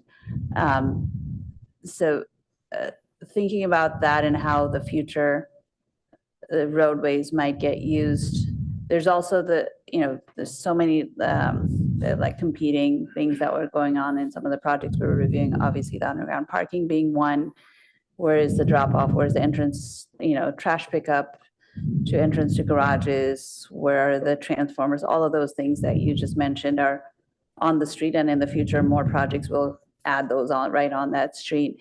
Is there a thought to also in line of in the same thread of like where's the retail, some ideas of like maybe having some parking structures that are not connected to a housing site but another public parking structure that might be a way to make a small pocket retail park area, not just for this area but for people from Mountain View, Palo Alto to come and use the retail, use the park, have a place to park their cars that's not blocking bike lanes and everything else. Something to consider, because for retail in particular to flourish, it cannot be just this area feeding into that, whether it's a coffee shop or a restaurant. It needs to attract people from across town. So, which again adds to the problem of where's the parking, where the bike's going to go and where the bike's going to park. So something to consider for these areas of how we might incentivize people to come park safely, bike safely. And I agree with you on the combination of retail park, like smaller scale retail, the Safeway is just down the street. So another Safeway seems unnecessary here, but maybe smaller scale retail.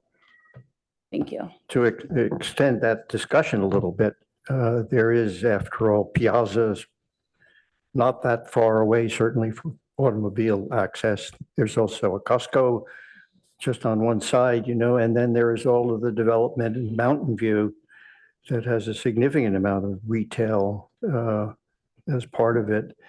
I think you have to know all of those things when you make a decision as to whether you think this is an area for that kind of commercial. My sense is that you're making the right decision in saying that it isn't that kind of commercial that you're thinking of for the area, the blue area on Charleston, but rather for this particular community. One thing that has frankly bothered me a bit is that when we have the 24-foot setback, and then we ask those buildings to provide for commercial, as the council seems to do on all projects here, we run into a bit of a problem. How do you get in and out of those projects? What do you put there as commercial that will interest people who are along the street? Or shouldn't there be, perhaps in my mind, there should be a sort of a unified commercial area based on the usages that you really see happening once this residential community happens. Thank you. Do we have any other questions or comments?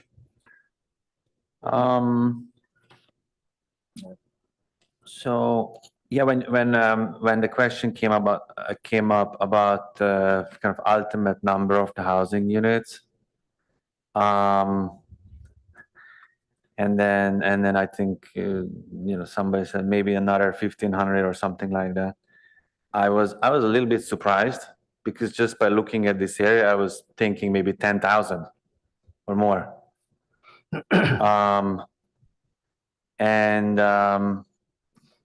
So I'm not sure whether that's just whether kind of our thinking is limited here by the 20-year time horizon. And then I also heard a comment that says, for example, North Bayshore Office Park is going to stay an office park. Like, is that really the case? Like, does it have to be? Maybe if you go to the owner right now and he says, yeah, I want to be an office park, but tomorrow is another day. Like, I think these things can change. And like we also saw this other project on, where the truck dealership was, it was been a family operated business for, I don't know, 100 years. And then overnight they changed their minds and they are now building something.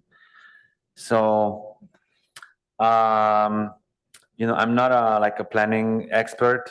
But like if, even if you just allow the construction of certain, housing, developments in that office park area, I think people might get an idea. And I think the situation might change overnight. And I think this is a really good area for Palo Alto to increase density, because we are looking at other projects on like University Avenue and more central locations, California Avenue, etc. And those are kind of hard, because there's already a lot of pre-existing development, and the streets are narrow and it's kind of far from the highway, and there are like a lot of people are concerned. But this is kind of on the side of Palo Alto. So I would say this is a really good area to go big. And I'm concerned about the manufacturing jobs too.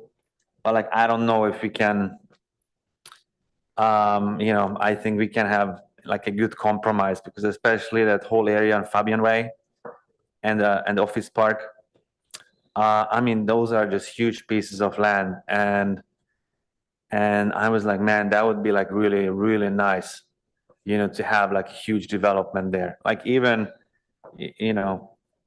higher, buildings. Like we've been looking at other projects, and we are really, having a hard time, accepting, 6 stories or 7 stories.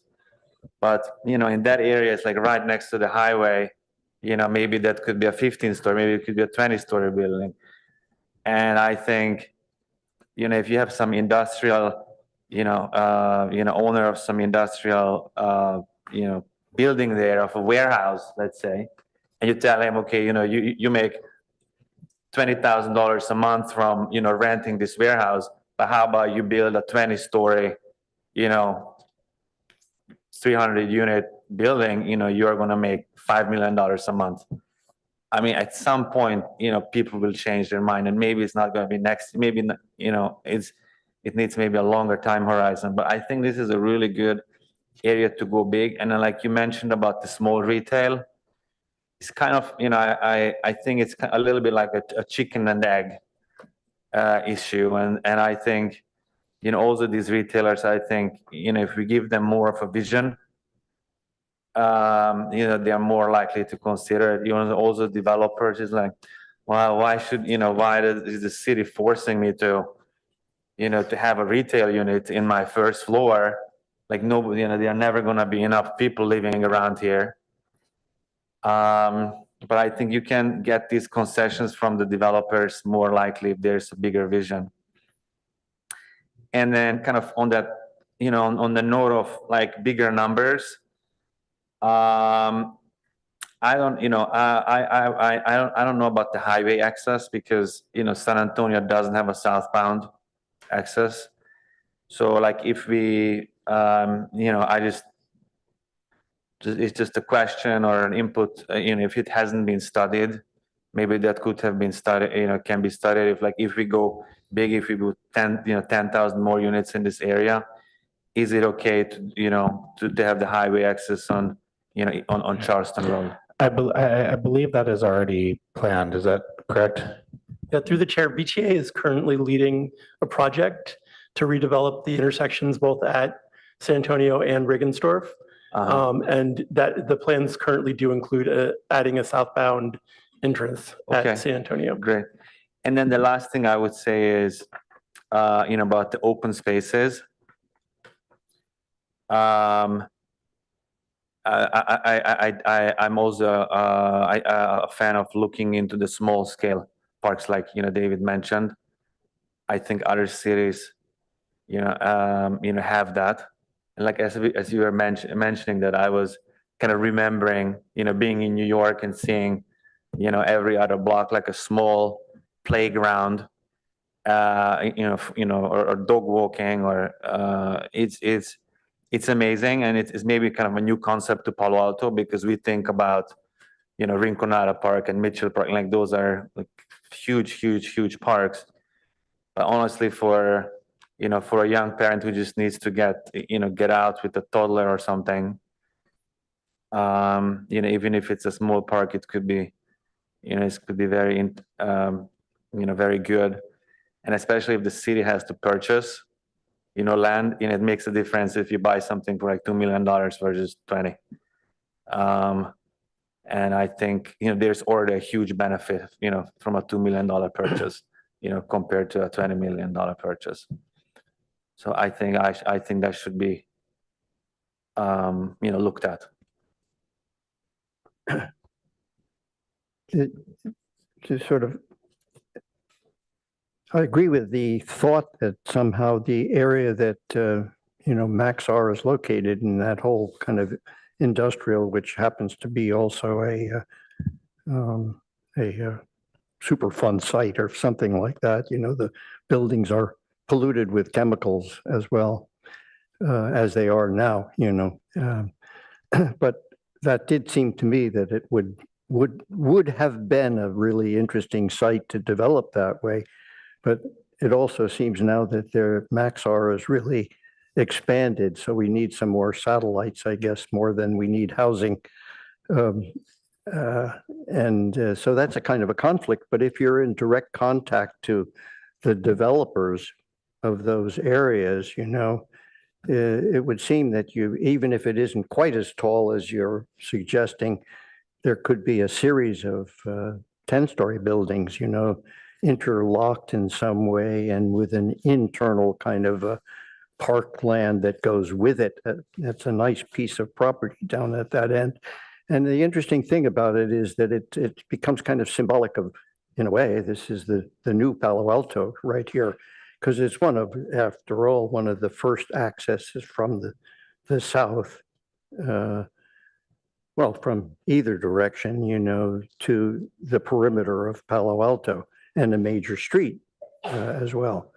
So, and there's other areas that are too close to other kinds of residential, but that does have some potential.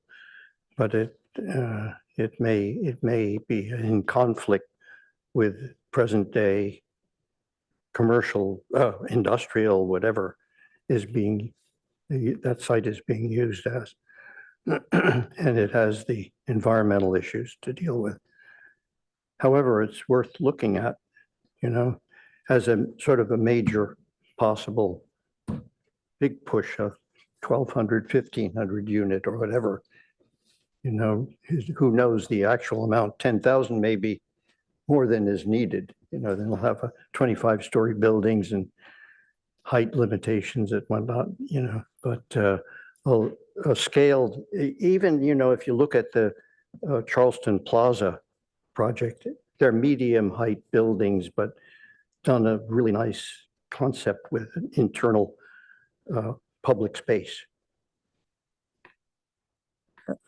I'd like to brought up the SB 79 again, SB 79 again. So since it's close to the San Antonio station, and this pass is more focused on like the public transit, the housing opportunities for that. So I think it's worth to study about that and see what's the opportunities there, and whether it's housing or mixed use, or it's just all sorts of opportunities there.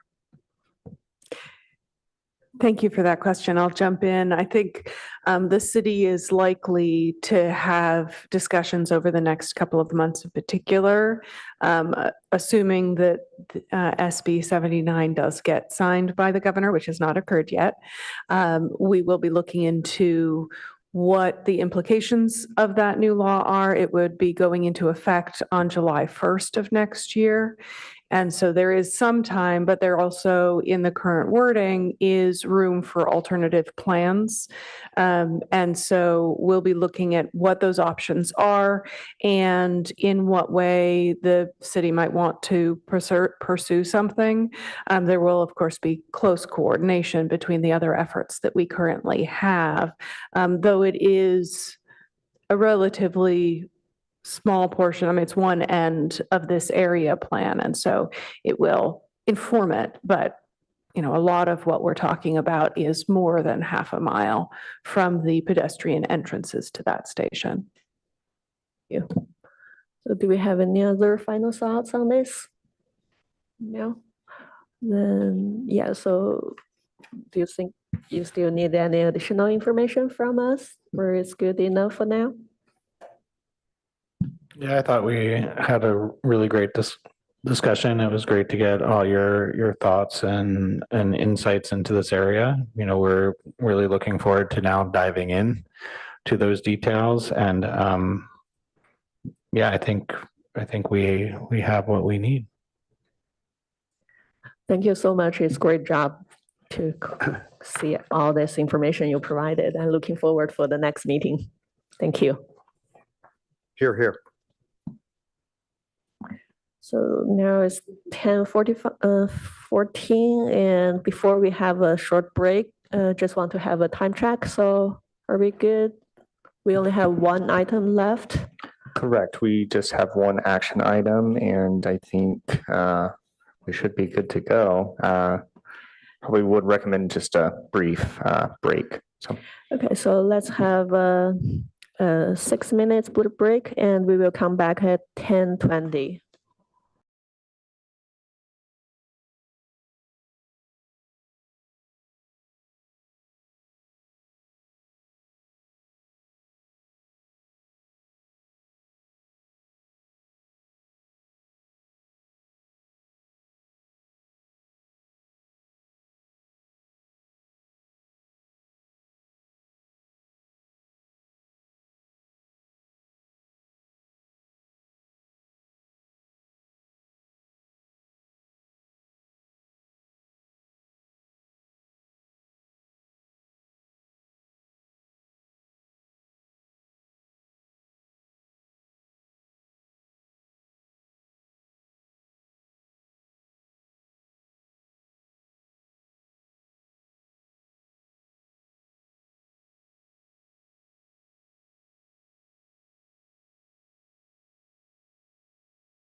Okay. So welcome back. So we will move on to our last item today, which is public hearing quasi judicial 250 Hamilton Avenue requested by AT&T for review for Tier 2 wireless communication facility permit application for modifications of an existing wireless antenna and associated equipment at an existing streetlight pole in the public right-of-way fronting 1661 Page Mill Road. Staff recommend the ARB to conduct a public hearing and take the following action to recommend that the Director of Planning and Development Services approve the Tier 2 wireless communication facility application for modifications to an existing wireless communication site in the public right-of-way based on the findings set forth in attachment C and the conditions of approval in attachment B. Can we have, before that, any disclosures?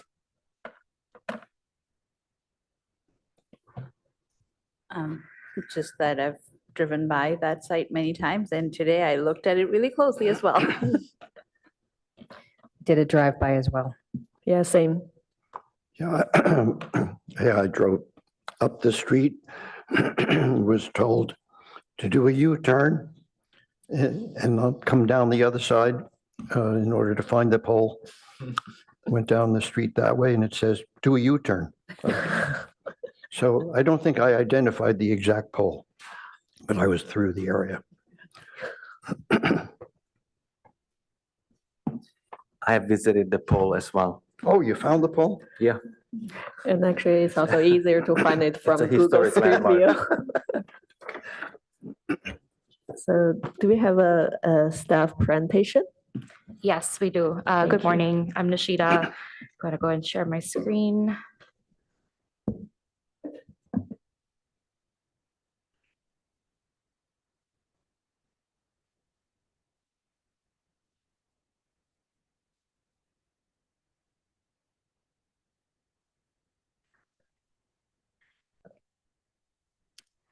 Good morning, everyone. My name is Nishita. I am the project planner for this application. The application is to request by AT&T for the review of a Tier 2 wireless project in the public right-of-way.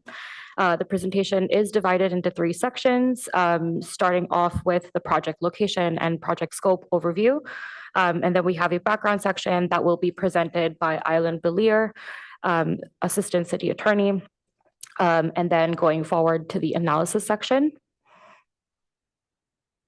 So starting off with the project description, the wireless co-location is proposed on an existing city-owned metal streetlight pole, number 167 for the city records, that is situated to the west of 1661 Page Mill Road.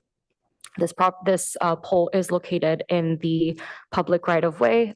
There is no specific zoning designation for this.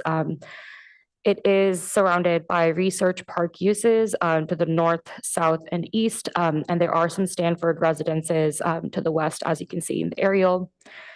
There are several street trees in this area. For the definition in the tree technical manual, they are considered protected trees, but none that will be immediately affected as a part of this co-location.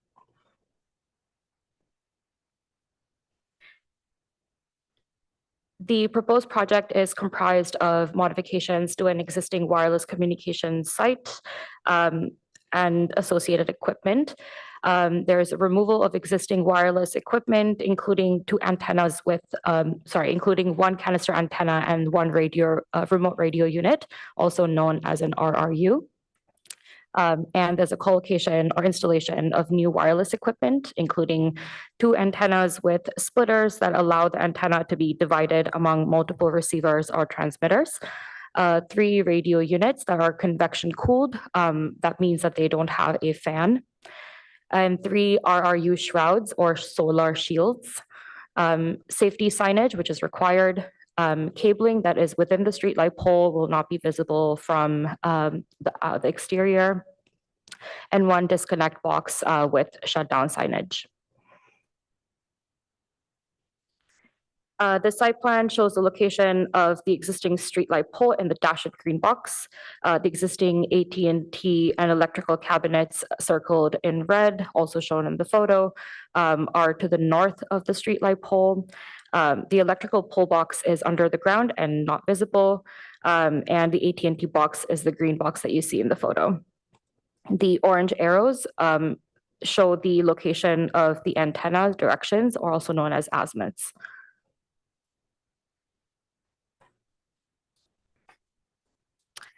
Here we see the existing and proposed conditions of the streetlight pole, looking west from Page Mill Road towards Stanford Residences.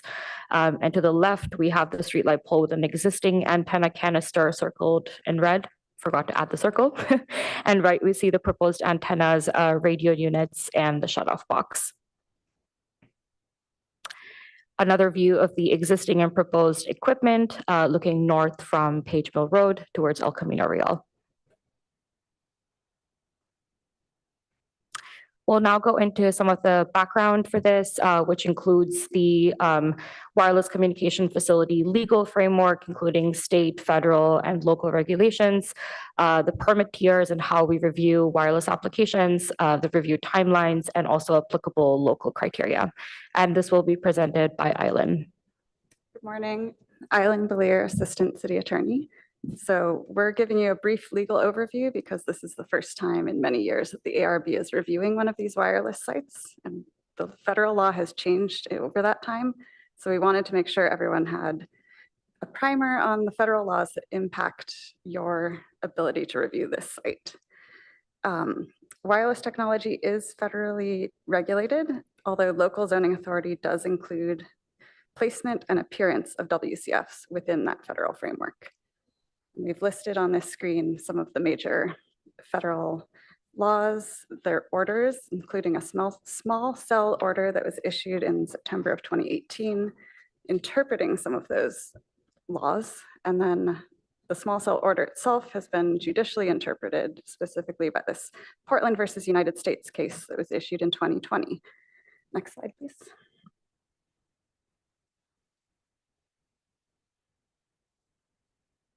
So this is the main source of recognizing the interplay between federal law and local zoning authority. It's in 47 USC section 332C7.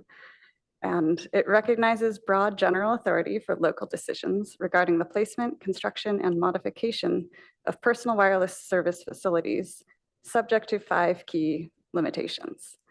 Number 1, the placement shall not unreasonably discriminate among providers of functionally equivalent services, and it shall not prohibit or have the effect of prohibiting provision of personal wireless services. 2, the local government has to act on permit requests within a reasonable period of time. And this is described later in the slides as the shot clock periods. 3, if the local government decision is to deny a permit, that denial shall be in writing, supported by substantial evidence contained in a written record. Next slide, please.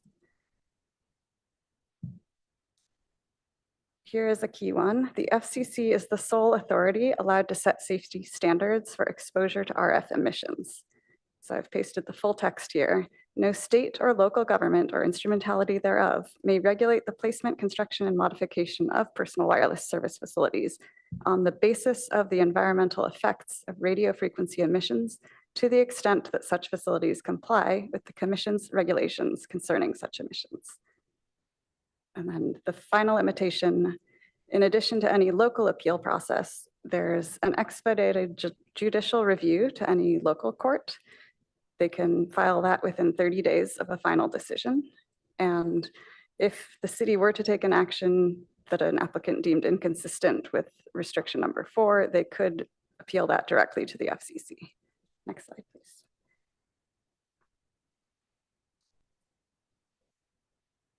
All right, here are some references to federal regulations that provide more detail around those statutes we just went through. One section is just the definitions. We've mirrored a lot of these in our local municipal code if you need to look at those for reference. The other is 1.6003. These are the reasonable times to act on siting applications. and they're federally established presumptively reasonable periods of time, which depend on the application type. The application before you today is a tier 2, so we've included only the tier 2 relevant information on that. And then finally, the small cell order I mentioned before.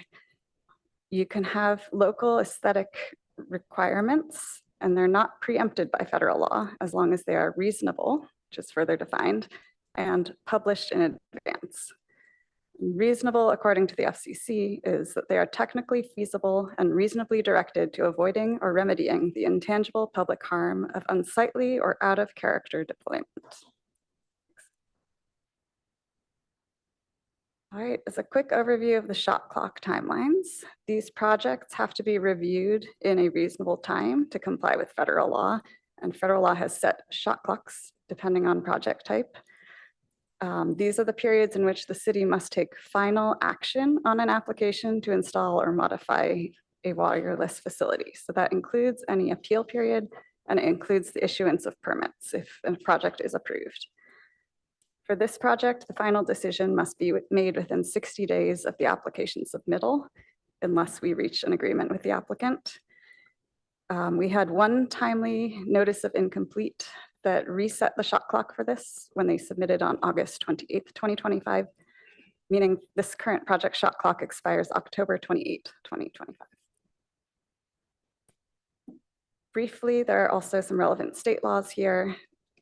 California Public Utilities Code, Section 7901, is the authorizing statute for why telecommunications providers are allowed in the public rights of way. And Government Code, Section 65964.1, provides a remedy that if the city does not act in time, that the project will be deemed approved as the applicant submitted it. Next slide, please. Finally, for local review, on top of that framework, for the city, we've divided up the federal definitions of project type into 3 application tiers. These are tier 1, which are known as eligible facilities requests, whenever there is no substantial change to an existing wireless communication facility. That's a staff level review, and there are no hearings. The city must approve it if it meets the federal criteria. Next, we have tier 2, which is if it's a modification that does involve a substantial change, or if there's a new small wireless facility within the thresholds defined in the code. Today, we're looking at a tier 2 substantial change, so it's not an eligible facilities request, but it is an existing facility. And tier 3, also not before us today, new facilities. These require new support structures and would need an ARB review and a conditional use permit. So for today, when an application comes in, we have the city's tier 2 application checklist. This is included as attachment E. This is what staff reviews to make sure that the application is complete. So if we don't have all the information required by that checklist, that's a notice of incomplete. So for this project, we received that completed application at the end of August. And now before you is for project approval, the architectural review findings, which are included in attachment C, the wireless ordinance development standards, which are incorporated into the project conditions of approval at attachment B. And for reference, we've included the text of these pieces for you. So the current city process for tier 2 applications, because it's in the public right of way, that's why it's before you guys today. This is a recent council decision to open these to public hearing. And then section 2, the permit shall be granted if it complies with the conditions of approval, the development standards, and all of the architectural review findings. Next slide, please.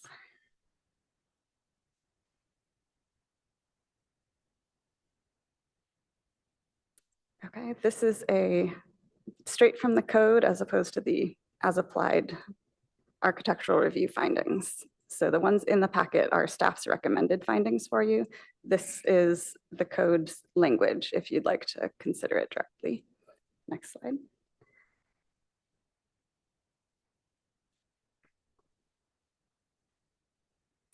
All right, and here too, out of our wireless ordinance, these are the development standards.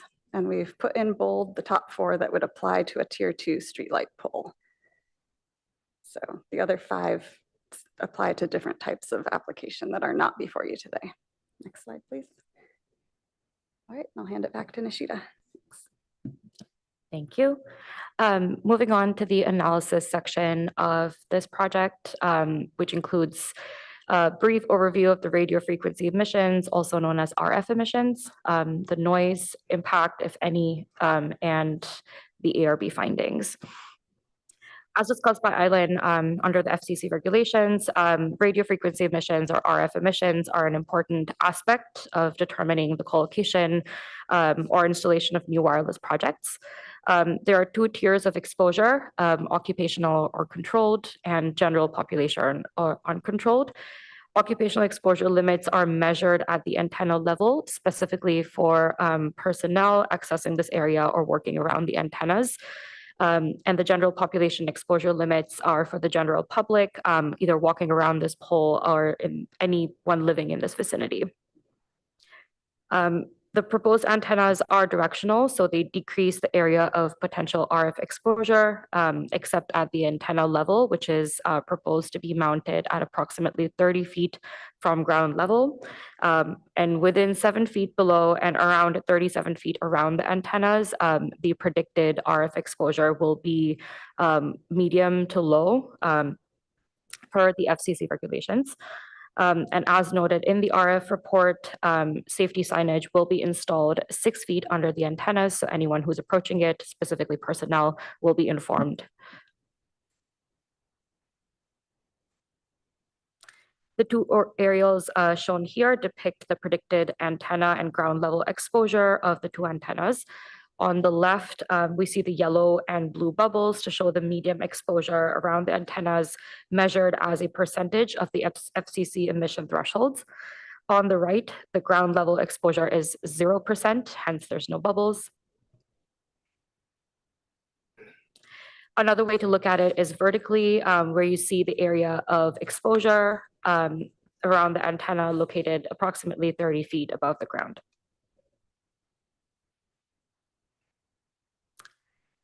As a part of this application, the applicant has hired a noise consultant to do a noise study for the proposed equipment. Given the radio units are convection cooled and that they don't have a fan inside, they do not emit and will have little to no noise impact as a result of this co-location.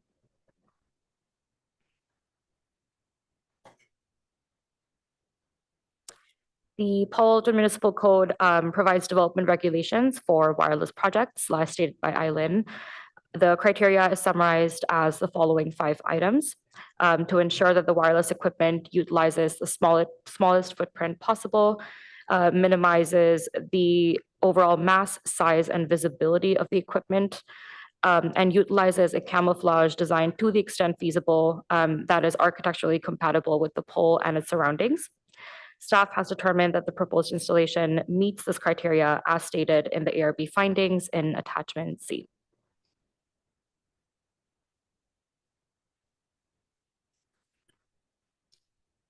Some next steps include the key considerations and the ARB recommendation. The existing streetlight pole is gray silver and is metallic. All proposed equipment will be painted in silver bright aluminum paint as shown in the handout that is separate from the plan set. Staff seeks ARB input on the cohesiveness and integration of the design, color, and material of the antenna and radio unit shrouds or the solar shields relative to the existing streetlight pole. Lastly, the project is subject to the wireless development standards, conditions of approval, and ARB findings. The project has been reviewed by all relevant city departments to ensure conformance with applicable guidelines and regulations. It is recommended that the ARB recommend approval of the proposed project to the Director of Planning and Development Services based on the findings and approval conditions. This concludes the staff presentation. The applicant did create a presentation as well and will be presenting next. Thank you. Okay, Thank you for your presentation. Before application presentation, do we have any questions to the staff? Yeah, go ahead. Yeah, I think this is just a general question about these kinds of projects. I'm not sure if it's going to apply here. But you mentioned that we can only deny for aesthetic reasons if there is aesthetic requirements have been published in advance and they are reasonable. That's correct. So, and then reasonable means, it's unsightly and out of character.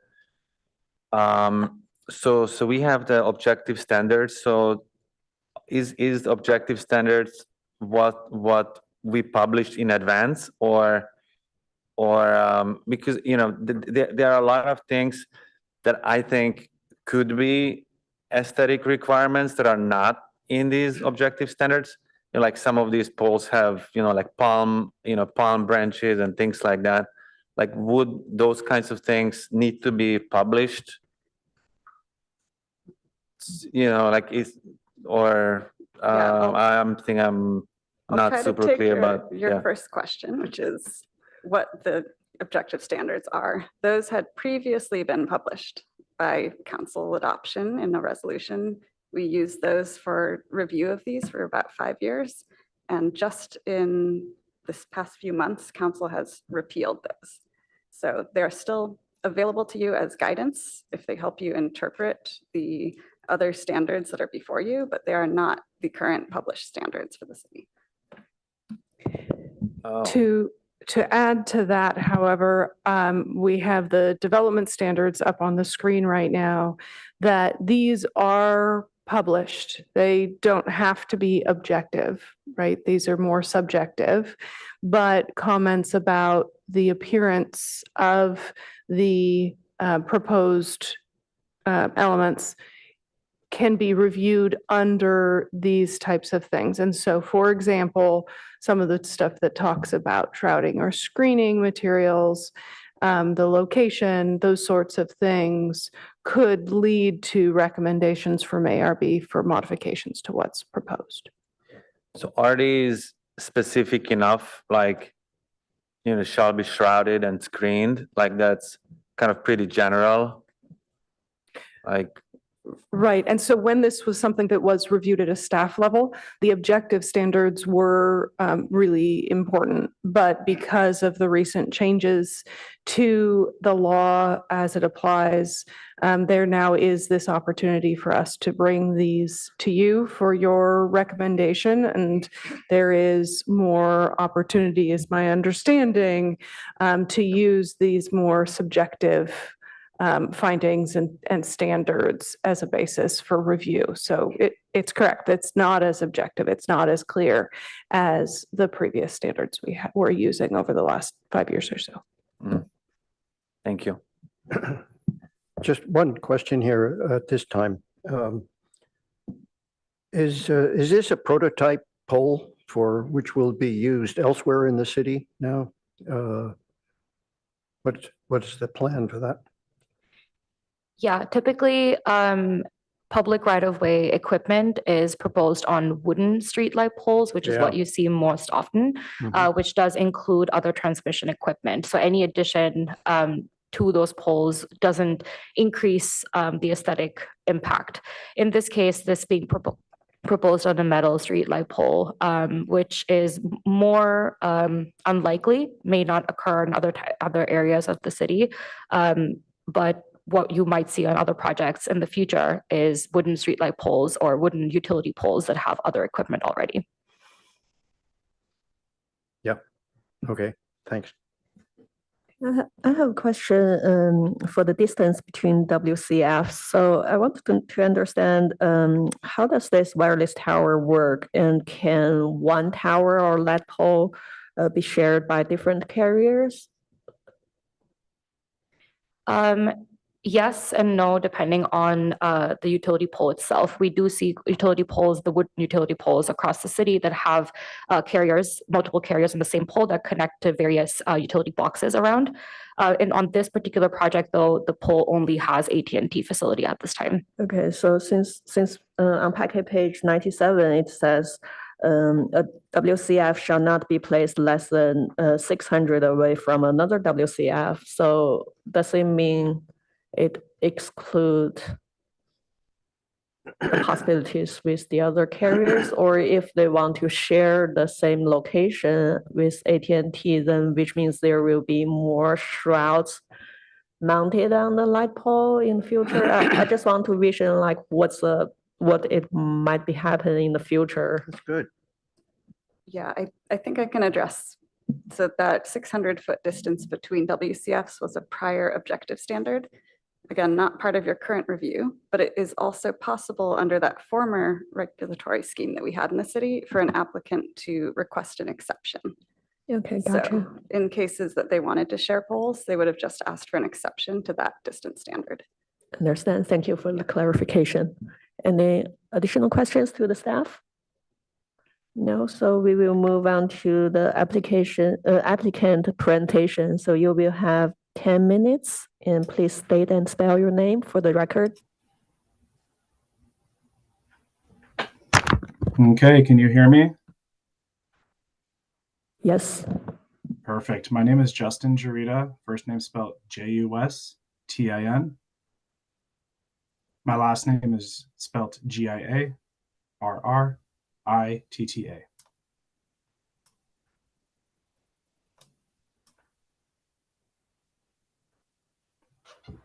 Let me know when you are ready for me to go ahead and get started. Yeah, please go ahead. Okay, cool. So it looks like staff's going to go ahead and share my presentation. Good morning. I do appreciate the opportunity to speak amongst you. As I just indicated, my name is Justin Jarita. I'm here as the applicant for the project. I am a project manager with NextEdge Networks, and we are the assigned vendor to do this work for AT&T Mobility. As staff indicated, I'm here to further discuss and answer any more specific questions regarding this specific planning entitlement application. Here, really, the scope is to modify existing wireless communication site in this City of Palo Alto public right-of-way at this light pole adjacent to 1661 Page Mill. So if you don't mind going to the next slide, that would be great. Okay, cool. So as you know, this part of Page Mill is a very busy thoroughfare. It dissects numerous areas. To the south, you have the Stanford Research Park. Along the southern edges of College Park neighborhood, or to the north. A lot of vehicles do use Page Mill to get from 280 down to El Camino, downtown, whatnot. So there is a lot of population utilizing this stretch. For AT&T, this is a population that better needs network capacity in the area, and by upgrading existing equipment, the service here will improve for the local community, businesses, emergency services, and first responders. That's always a really big one. The existing pole with the current antenna is showing on the right side, and you'll see that as well as the cabinet in the pole photo. To the left is just a vicinity map, roughly indicating where the site is located. You don't mind go to the next slide, please? Okay, great. So this slide, I know staff already showed this, but I'd like to just dig in a little bit more. This is a before and after photo simulation of the site. This is looking northeast along Page Mill towards the site. I think the most notable difference between the existing design and the proposed design, you'll see the radios and the disconnect switch being added out of the existing cabinet onto the pole. So the lighter weight of the upgraded radios allows AT&T to utilize this design. They initially got the approved permit because the radios were heavier. The structural sound of the pole and foundation was not there, so they had to put it in the cabinet. So this maintains, a passing pole structurally and a passing foundation. And additionally, design here is going to be consistent with the other 72 AT&T 4G small cell sites. You've probably seen them driving around the city of Palo Alto. Those have been upgraded with the city of Palo Alto under a tier 1 process over the last 18 months. So we've done a lot of work really with this program to upgrade the existing AT&T equipment on other locations. I can come back and take another look at this photo simulation with the board if you'd like. If you don't mind, go to the next slide, please. Really, all this is just an additional view. This is looking from the median. I know one of the staff members, or one of the board members, my apologies, indicated they had trouble locating the location. It comes up quick if you're coming from 280, but this is a better view if you're driving towards El Camino. Again, I can come back to this staff, or if the board wishes as well. Go ahead and go to the next slide, please. So this is a drawing pulled from our elevation sheet.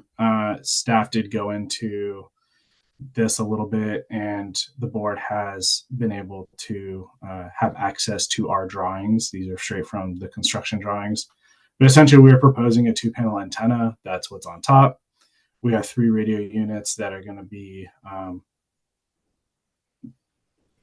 along the middle of the pole, and then we are proposing a meter and disconnect switch to be placed along the pole. This design really contributes to the efficiency of AT&T's coverage and capacity goals for LTE and ODAS. You'll see in the next 2 slides that I'll show. I'm not ready yet, but on the next 2 slides, I'll dig into that a little bit more. The design of proposed radios are actually lighter than the current radios. So as I started to discuss earlier, we are able to actually place these onto the pole and maintain structural integrity. The previous radios and older design, that was not feasible. Those were placed in the cabinet nearby. What we have here is actually consistent and preferred with our other designs throughout the city of Palo Alto. So a couple slides ago, I referenced the 72 that we have. This one would match what you would maybe find in another neighborhood on one of our recently constructed ODAS updates. AT&T also proposes moving the disconnect switch and meter onto the pole. This really is for safety purposes. They now become much more accessible in the case any professional needs to come in and de-energize the site. When they're in the cabinet, there's a special key that is needed. So this really helps from a health and safety perspective. If you don't mind going to the next slide, please. Okay, so I think the big question is how these upgrades impact coverage and capacity in the area. This is our coverage plot map. AT&T does give permission to share these. And this represents the overall LTE coverage. A map with more green is what we want to see here. So the green represents reliable service. This would be for both indoor and outdoor coverage. And then the shades of blue also represent improved coverage outdoors and in transit, but not necessarily indoors. So as you see on the top map, that is what is currently being pulled from the existing site that is currently built. The bottom proposed map is the plot that would be represented with the proposed upgrade being constructed. You go to slide 7, please. Okay, so this is the most notable change. This occurs with the C-band radios. Essentially, C-band's a mid-level frequency spectrum band. It offers a compromise with speed, coverage of high and low frequency bands. And the current design does not support C-band. So there is no C-band represented from this site. Anything that you are seeing blue on the top photo is from another site that is in the vicinity and adjacent. But the lower image does show improved C-band coverage, not just along Page Mill, but for many of the businesses within the Stanford Research Park, which probably need it. And then along with other neighbors to the north who would benefit from higher speeds and capacity, better coverage, really an improved AT&T experience using the spectrum. Last slide, please. I'll leave it with that. I appreciate the board's time and staff. Thank you for putting together a great presentation. I know a lot of this was repeat, but really nice presentation. I'm here to answer any questions you may have. Thank you so much for presentation. So we will move on to the public comments. Assume we have a couple of public speakers showing up. And we see some familiar face sitting there. I'll ask if anyone's on Zoom and have public comments to raise their hands. And through the chair, we do have in-person public comments. Okay, so how many do we have? We have two in person. Two in person. Okay, so for public And speakers. then two in person and one on Zoom. Okay, thank you. So for public speakers, you will have 3 minutes to talk. Please state and spell your name for the record. Through the chair, can you repeat your instructions, please? Yeah, so for the public speakers, you will have 3 minutes to talk. So please state and spell your name for the record. Thank you.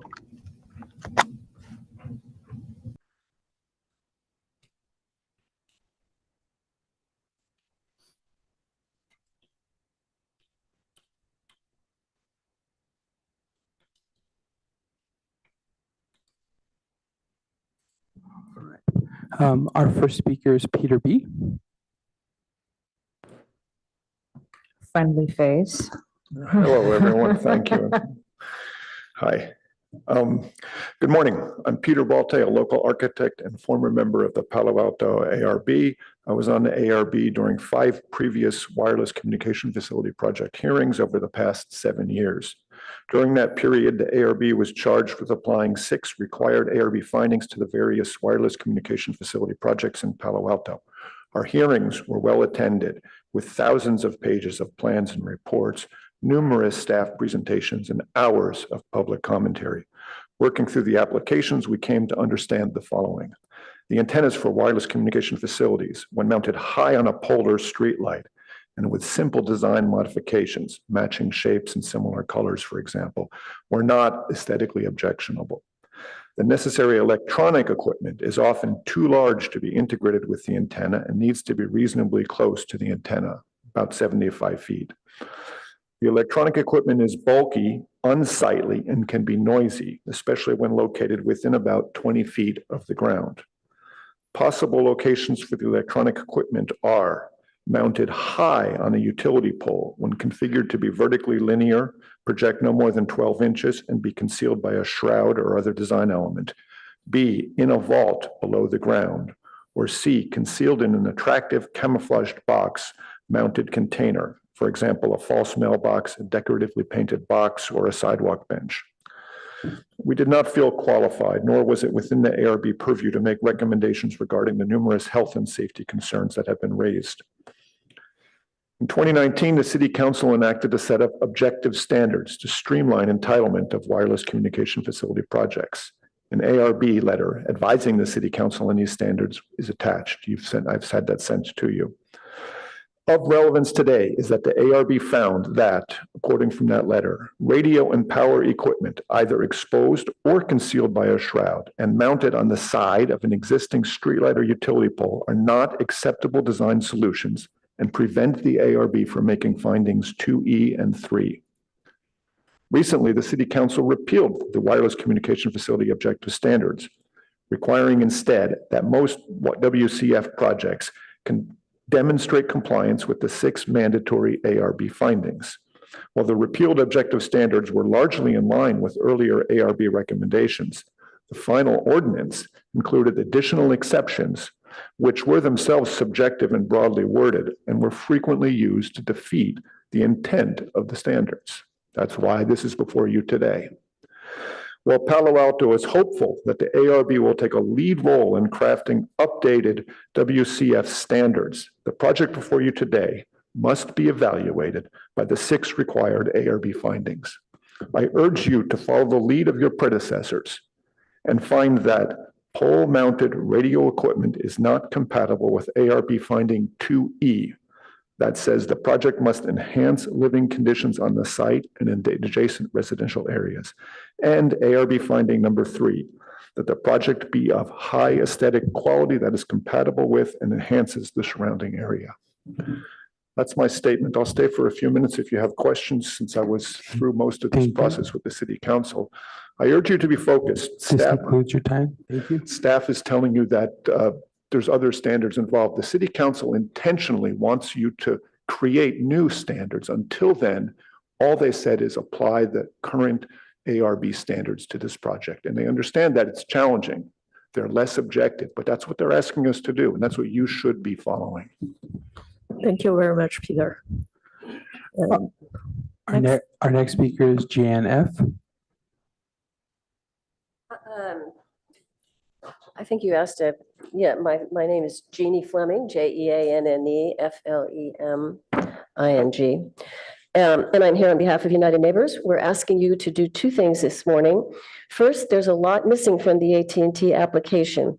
Hence, we hope you'll direct AT&T to provide for your consideration all the information the checklist requires, not just some of it. Second, we hope you will direct AT&T to return to you with a plan to conceal their equipment other than the antenna. Conceal it either inside the shaft of the streetlight pole or in an underground vault. I'll start with the application. AT&T failed to provide a number of things that the application checklist requires. Here's a list of some of what's missing. Plans that include details for all the associated equipment within 50 feet, including any vaults and cabinets.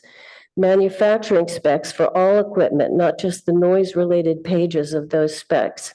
Volume calculations for the equipment. Ariel will have more to say about this point, but in a nutshell, not only has AT&T failed to provide these calculations, our calculations show that the volume exceeds the FCC's 28 cubic feet limit. In other words, what AT&T wants to install is too big to be considered a small wireless facility. United Neighbors believes that on this basis alone, that is that AT&T failed to provide required information, AT&T's request for this permit should not go forward today. To turn to the issue of design, if you look at AT&T's existing cell tower at 1661 Page Mill, the first thing you notice is what you can't see. No radios, no cables or wiring except at the very top of the pole, no antennas, which is because they're concealed within a single canister at the top. The concealment of this equipment did not happen by accident. It happened because the ARB told AT&T to do it this way. Now, AT&T wants the ARB stamp of approval to undo literally all of that. I'll point out that a couple of years ago, Verizon installed a facility here, also 5G, that relies on a small underground vault, cables inside the street lamp pole, and combination radio antennas located on top of the pole. If AT&T doesn't care for this design, no doubt their engineers can devise another that meets both their needs and the aesthetic standards of Palo Alto. I want to end on a positive note. The location of AT&T's cell tower on Page Mill is exactly what residents want. The folks in the planning department tell us it's at least 150 feet from any home. That's great. We want this application to be approved, but members of the Architectural Review Board, please, first, fix their design, and second, insist that AT&T deliver the missing information. I know I've run out of time, but I'd like to make just one small comment on the speaker for AT&T's citing as a precedent the design changes done to their cell towers in Palo Alto over the past 18 months. All of those changes were done without the oversight of the ARB. That changed in May of this year. They can't do that anymore. Thank you. Thank you very much. And then our final speaker is Ariel S. Ariel S., you may now speak. Hi, am I coming in clear? Yes, we can hear you. Excellent, thank you. My name is Ariel Strauss, that's Strauss. I am counsel to United Neighbors, and my law practice focuses on land use and telecommunications law. We are very pleased that the ARB is doing this work again, and while there are serious deficiencies in the application, this is a good location. We see this hearing also as an opportunity for the ARB to evaluate what information planning needs to collect to review future projects, particularly in light of the potential for a large number of 5G applications throughout the city. Ordinance Standard 1 is that, quote, the project, quote, shall utilize the smallest antennae, radio, and associated equipment as measured by volume, technically feasible to achieve a network objective. First, we have no discussion of alternatives to network objective to know whether this is the smallest that is technically feasible.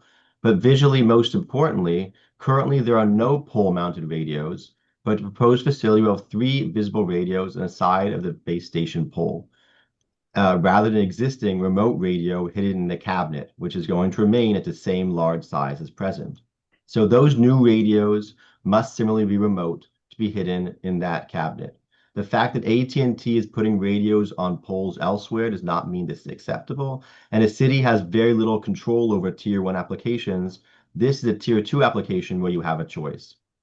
Finally, AT&T states that this qualifies as a small wireless facility, but review of the plans and own measurements of the cabinet demonstrates that it does not qualify. I'm referring to a handout that I believe that you have. So tracking the FCC regulations, the ordinance defines a small wireless facility, among other criteria, to be a facility with a non-antenna equipment is, quote, no more than 28 cubic feet in volume, end quote. The ordinance definition of associated equipment is copied in the handout, and in short, it includes everything above ground that is not the antenna and the shroud around that antenna. So it includes the radio shrouds, the cables, mounting brackets, and cabinets. Page 3 of the checklist requires that the application include, quote, the dimensions and volume of the antenna and the dimensions and volume of other additional equipment and the overall facility, end quote. But this is not calculated.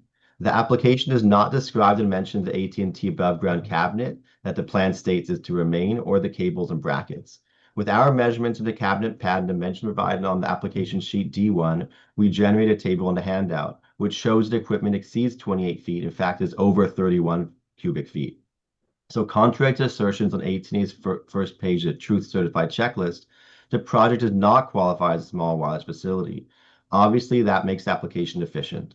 This error also has impacted the FCC shot clock is not 60 days as stated on page 5 of staff report and presentation, but is 90 days because it is a co-location of a facility other than a small wireless facility for 47 CFR 1.6003C2. In summary, the application is deficient and ARB should recommend denial of AT&T's application until the application is complete. Thank you, and I'm open to answering any questions if you have any. Thank you for your comments. Do we have? There's no more requests to speak. Okay, so to the board, if you have any questions to specific public speakers, it would be time to ask them. I would just like to state to the public, we did receive a printout from Mr. Strauss, who just spoke with some calculations. So this has been handed out to the ARB across the board up here. So just wanted to make sure that was on record. And if I may, just a point of clarity here as well. So the applicant gave their presentation. So if there's any questions for the applicant, now would, or any closing statements, there is a rebuttal allowed. Yeah, so if we don't have specific questions to the public, then it would be time for the applicant rebuttal. And you will have 10 minutes if you want to say anything. To the applicant, are you still there? Can you hear me? Yes. Okay. Staff, did you have any questions for me? No questions for the public speakers. Did you have any comments for, like in response to what they stated? No, I mean, we submitted these applications with respect to Tier 2 applications. Our other applications, because they didn't come forth to you, were Tier 1 applications. We never received any notice that Tier 1 was ARB qualified. So that was never anything that you guys had to review in the past. Our design is consistent with what we have done all around the city of Palo Alto.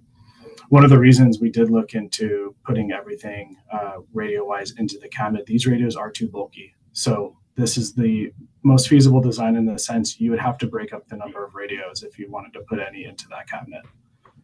The cabinet otherwise would have to be rebuilt and take up more of a platform on the ground, which is something that is not aesthetically pleasing and something we're not trying to do. So we feel like this is the most feasible design that meets the criteria and the code and designs that the city of Palo Alto has asked of us. This is how it worked again similarly in other applications. And the reason that this is Tier 2 is because we are moving the equipment onto the pole. Our scope has not changed on any of our ODAS conversions. Do you want to respond to the one of the public comments on the shot clock, whether it is 90 days or 60 days? It depends on the type of application you are submitting, and it depends on the pole replacements part of it. For this, it would be a 60-day shot clock. There are other macro sites that it could be upwards of 120, 150 days. Also, in terms of co-locations, we are not co-locating with another carrier on the city of Palo Alto streetlights. We feasibly cannot. There's not enough space. You'll maybe find that on a new site build, a macro site, or something on private property, but you will not find that on our type of technology. Okay, thank you. And for the record, we also got another printout from the public speaker, Mrs. Fleming, and we will take a look at it in more detail later. Thank you. So if we don't have any questions to the public speaker, then we will move on to the questions to the applicant. Yeah, I have some questions for staff at this point, if that's all right. Yeah. There were some pretty notable concerns raised by the public speakers. Most notably, the concept that if this doesn't qualify as the 23 cubic feet, if this really is a 31, then this is, I don't know how we can proceed forward if that's actually accurate, right? Because that actually changes the way this application is done. So how do we assess whether or not this is an accurate assessment? Because that's a pretty big deal to, we can't really continue to comment on this today if this really is not the application that's in front of us. Can you guys speak to that? And if you need a few minutes, I understand that. I don't mean to put you on the gun here, but it's it kind of changes the course of this entire conversation. As stated by the public, that calculation, if not provided in the plans already, would have to be provided by the applicant in order for us to move forward. Would that mean that we request that for them to come back to us at a later time? Okay, so I guess that's a point of clarification for myself is while we were provided this information by a member of the public, the applicant has not provided their own version of that same information. Is that correct? I will take a look at the plans again Perfect. in the background. Okay. If I can jump in on a similar calc and information. The applicant noted in his presentation that the radios and the shrouds mounted on the pole was an improvement, and in replacing the equipment in the cabinet, does that mean the cabinet could go away? Is that what you're proposing? I can answer that one. So let me go back on camera here. So the cabinet is serviced not just by AT&T Wireless for this equipment, but it is also serviced by AT&T Wireline related items and fiber. So if it were to go away, it would have to be separately, an application separately conducted within AT&T Wireline. But we could effectively remove AT&T Wireless So follow-up radios from question. there.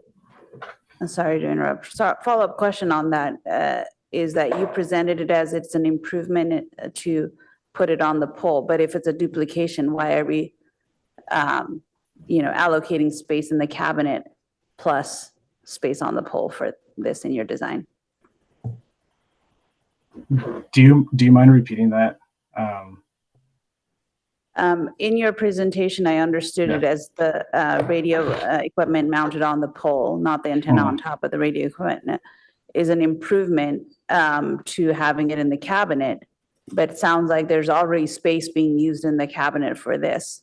So why are we duplicating, emptying out space in the cabinet because you don't need it, but the cabinet's not going away, so it's still big.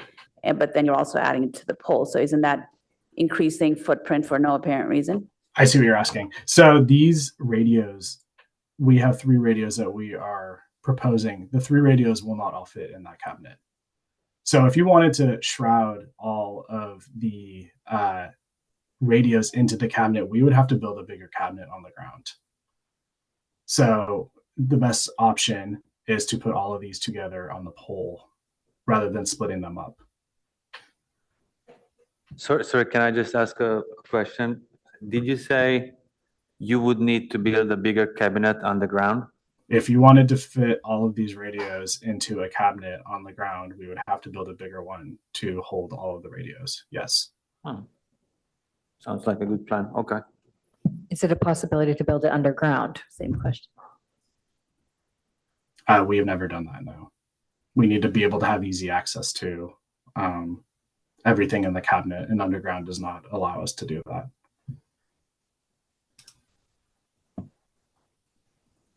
Have you installed this exact arrangement that you're showing us on the pole elsewhere in the city? Yes. Would have been useful if we had the opportunity to take a look at it that physically. Yeah, those are separate applications, but this is all a variation of the same type of application. The only difference here is we're now putting them onto the pole. And question for staff. Again, one of the public speakers had mentioned that the other applications of this similar design that are around the city had been done prior to the requirement for ARB oversight. Is that accurate? Yes, that's correct. So prior to July 2025, because ARB review was not required for such scope of work, especially in the public right of way, there have been other applications that have come in the past, which were reviewed against the objective standards. And so now that it is in front of the ARB and it will continue to be moving forward, we are setting a precedent today. Is that correct? Yes, correct. And we did mention in the staff report, and I'll restate it now, staff anticipates to come back for a training in the future on how to review these projects. And as a part of that, we will also establish a threshold of review.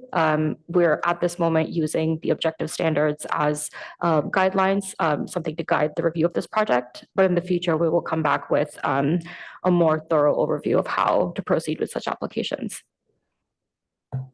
So question on that. So as far as the square volume of the equipment, did the other applications that was just reviewed by staff, did that meet the 28 square feet requirement, cubic feet requirement? And is this one exceeding, but the other ones aren't? Specifically for AT&T projects, I would have to go back and check specifically if those calculations were provided. But in the past, at least in the last 3 years that I can recollect, they were not tier 2 applications, they were tier 1, and their cubic feet thresholds are very different, and they met the eligible facilities request criteria, which didn't have the volume requirements. So I would have to go back and check some other tier 2 applications in the past to confirm. May I ask a question to a public? Sure, go. Commenter? Public. I think this is a question for Mr. Strauss. Are you still here, Mr. Strauss? I'm sure he's still there. He might not hear. To the public, we're looking to see if we can get Mr. Strauss back on Zoom. Yeah. I'm sure he hasn't stepped away or anything. Okay.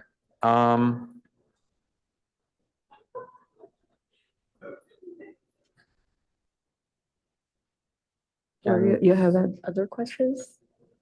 Oh, he's here? Hi, thank you. Yes, I am here. I was just not able to unmute. Thank you. Okay, thank you. Thank you. You in your presentation, you mentioned that the radios can be mounted in the cabinet. Have you seen that done in other places? And have you seen, that cabinet installed underground? So yes, thank you. There are 5G facilities that are installed underground. But in this case, the issue that I'm seeing is that I'm not seeing in the plans the dimensions of the cabinet to explain what configuration is possible or what increase in volume of the cabinet would be required to fit the 3 antennas. So it's just not, I can't speak to those exact dynamics because we don't have information about what's inside the cabinet for this application. We just know that the checklist requires a calculation of all the equipment And we don't have that calculation in this application. So And what we would want the applicant to do is to show, here is how it's currently configured. Here's what would be required for it to be configured to fit the 3 antennas. And here's, then you make that trade-off in your judgment, which is visually superior. Mhm. And then how about the question of underground versus overground? Like, can this equipment be put underground, or have you seen that done before? So absolutely, we have seen it done before. I don't know if it's the exact same antennas that radios are seeking to use here, but it is done in some particularly urban areas. I think Austin has something. I don't remember if it's Austin or if it's in Texas, where there are underground radios. The question of access to those vaults, I'm not clear to me what access issues necessarily would be applicable. The vault and the cabinet are both locked. So it's just that issue is not clearly explained to me with this application. Thank you. And Thank on you. that note, if I can jump in here, the question would also be in regards to the concept of putting these items inside the light pole. There had been conversation earlier about the concept that there were items placed inside light poles, and obviously that can't be done with a wooden pole, but since this is a metal one, it's potentially hollow. That would be another question that I don't know who I'm directing this at in particular, whether it's staff or to the applicant, but is that a feasible option so that we're not looking at these items? Apologies, could you repeat that? Sure. So there was conversation earlier about the concept that some of these items had been placed inside poles in previous other projects. So the question would be, is that a feasible option here since this is not a wooden pole, it is a metal pole and therefore potentially is likely hollow inside? Is this something where these could be shifted to the inside of the pole in some way, shape, or form with an access panel? Staff may need to consider that, but I would also ask Justin if that's a question you can also answer. That is not something that we've ever done in this program, no. Just to expand on that, then the actual equipment is shown in these drawings is actually larger than the diameter of the pole. You couldn't use this same equipment then, is that correct? The equipment that we're proposing would not fit in that pole. And it's in a pole. And it's not something that we've ever done because we know that our equipment is wider than the pole.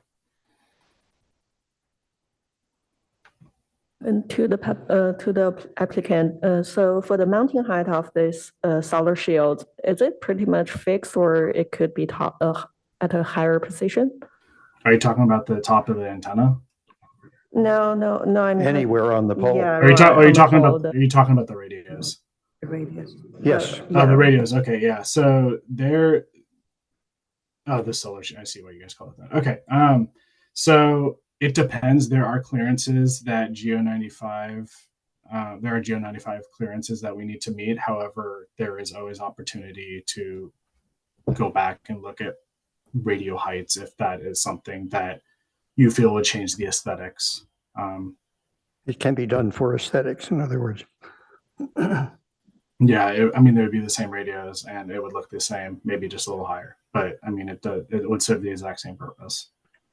The reason it's located where it is located, is that a maintenance issue or what's accessibility? Accessibility. Yeah. And If conduit access. Yeah. So. If I may follow up on the volume calculations, no specific volume calculations were provided as a part of the plans, but there are dimensions on sheet D1 of the project plans. Stephen and I have done rough calculations to see what the cubic feet would be overall. To reiterate, the applicant is proposing 3 radio units that are enclosed within the radio shrouds. They're proposing 2 antennas atop the light mast, and they're proposing one disconnect switch, or the shutdown equipment.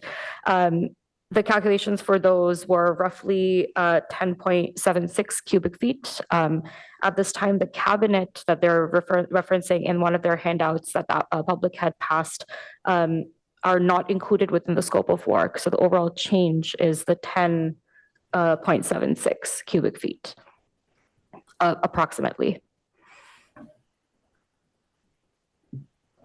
But isn't that is the added cubic feet? They're using, the service comes from that cabinet.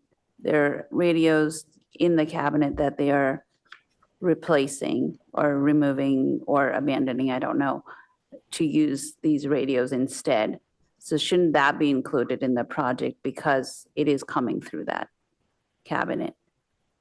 I mean, across all of our various projects, things get abandoned, which, we want to try to avoid, which seems like the path this is going, that there's space in the cabinet that's being abandoned.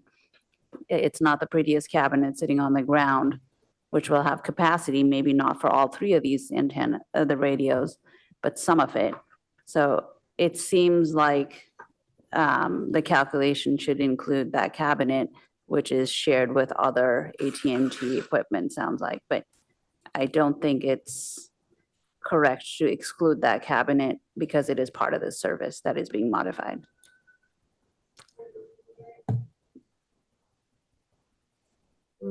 Are you saying that you think the cabinet should be We already closed the redesigned? public portion of the Should be meeting. included in the math and the design. Should be included in the math and the design because it is part of this service that is being modified. Right? On this, I'm totally not understanding what the cabinet is doing. It is a shared service. Oh, I I'm apologize. referencing. No worries. I'm referencing the definition section, and I'm just going to quickly look up the definition of what we're referencing and where the 28 cubic feet is coming from. Staff will need just 2 additional minutes. Justin, you can go ahead. No, I apologize for interrupting there. What I was going to say is so there are going to be no radios left in there. So you're right, there is excess space. What that cabinet is being used for is AT&T wireline equipment fiber. So really, as a result of these updates and the ODAS conversion here, it is really just for the sake of this project, it is really just everything that is on the pole.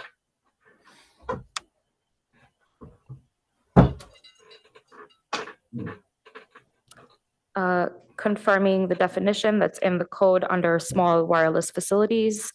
All other wireless equipment associated with the structure, including the wireless equipment associated with the antenna and any pre-existing associated equipment on the structure, is no more than 28 cubic feet in volume. So your interpretation of the cabinet would count. At this time, that calculation has not been provided in the plans. We can request the applicant to provide that. Any additional questions?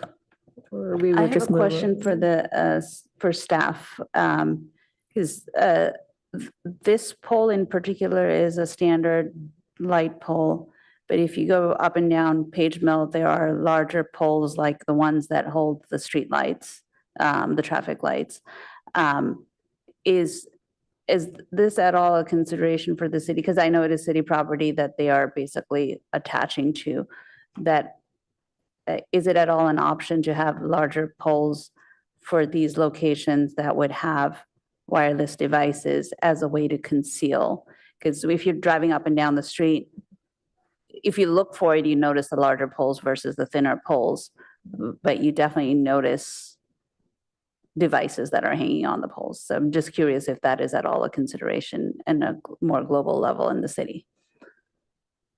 Staff has not considered that at this time, but something for us to review.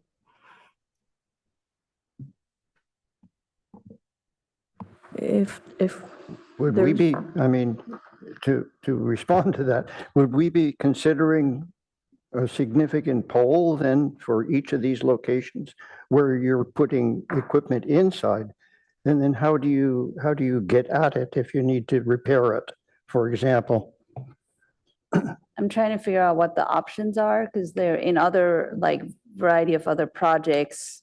One is like you need access for even the wires and conduits in it, like there's an interduct and stuff like that, right? That's through a handhold sort of Right. situation, So in a larger pole, or- could it be a handhold or an access panel? to get at the pole radio.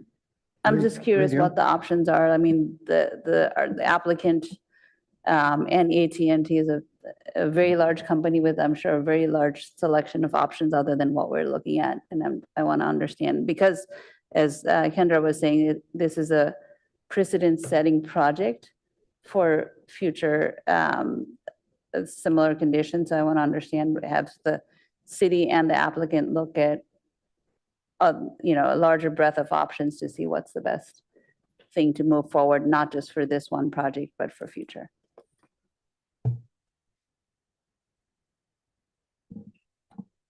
If there is no more questions, we can turn to internal discussions of this topic. I wanted to ask about the disconnect switch. That's at a little over 7 feet. Somebody could reach up and disconnect if that switch is is it a locked switch? Oh, tell us something about that. Yeah, it's not, I could reach 7 feet high, and I could touch the outside of it, but I can't get into it. So it is locked. Switch. The main difference with it being located on the pole versus in the cabinet is you would need to unlock the cabinet to unlock the disconnect switch. Not everyone has keys to the cabinet. So putting it on the pole is always our preference for health and safety reasons. I don't understand, how is that different from needing a key for the disconnect cover? Because you would need 2 sets of keys if it was in the cabinet.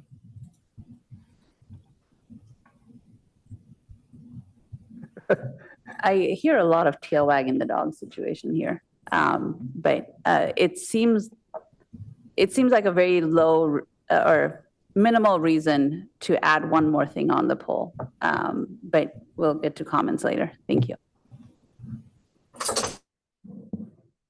Yeah, I think we can just start the comments now. Who want to start? David? I could, maybe come back later with more comments as we move forward. But in looking at I have a question about actually the shroud, because we're not shown all elevations of it. How is this shroud actually fastened to the equipment? And what happens on the back of it? Because is it completely covered from the shroud? Are the radios totally within the shroud? Yeah, so the radios are within the shroud. There are details on D1 that show how that's done.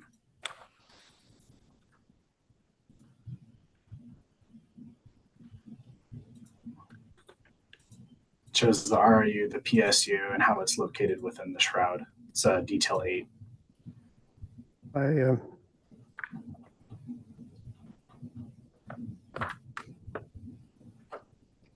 Okay, D1, yes. But I don't see a rear elevation. A rear elevation. We just have 2 elevation sheets. There's no indication whether the shroud actually covers the part that is connected to is facing the pole. Do you have that elevation? The shroud is covering the part that's facing the pole. Mm-hmm. Yeah, everything is covered. Everything is covered. Yes. The radios, yes, they're covered by the shroud that's detailed on D8. If I may jump in, on sheet D1, this is detail 8. On the right side, there's a front view of the shroud over the radio units. Perhaps that's what you're referring to. Well, that's the front. That's the outside layer. He's asking about the back against the pole. There is no drawing with the back. So if you were sort of on the side of the pole, you could be looking at the back unless it's completely covered. Yeah, you won't be seeing wires. You would be. You could? Would not be. No. If I can jump in on that, the handout that was at our dais here shows the image of the shroud, which is basically a 3-sided shroud, right? So the back of the radio itself is what's visible from the back. Is that correct? And it is wider than the pole? The shroud is wider than the pole, correct? The radio is wider than the pole and the shroud is 3-sided, not 6-sided. Is that correct? That's the point I was making, yeah. Mhm.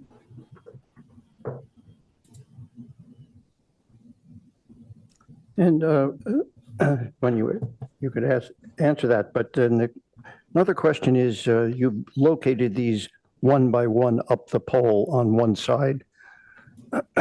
Is it possible to parallel them on the pole? One on one side, one on the other, so that there's less. Not ideally, because we do need climbing space to reach the antenna. Within the pole? Within the pole, yeah, I mean, that's not what this application is speaking to, so I'm not sure about that. There would have to be additional measurements done. And, you know, whatever, we would have to follow basically whatever the code says. So that's a theoretical, I don't know.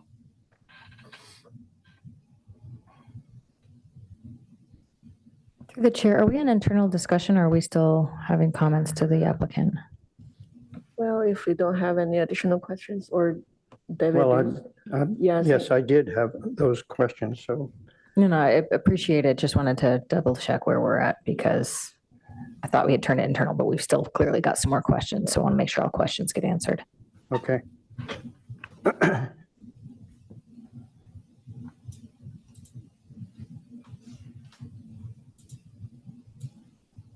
There's also, on most of the poles, there's a no parking sign. It's mounted about somewhere in the middle of all of this.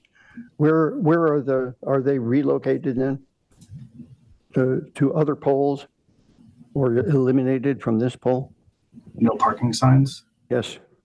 The signage that I have is a notice sign and then a shutdown sign. Those are the only signs that I'm required to put on. No parking signs or City of Palo Alto signs.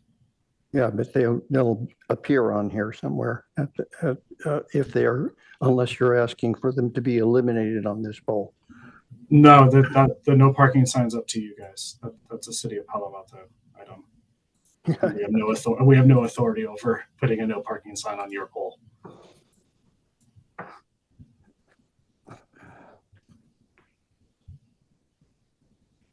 Can I ask a city question regarding that? Because this particular pole, I did not have a no parking sign. Is there, or I don't know what the rhythm is for how many, like what distance no parking signs are, or how many poles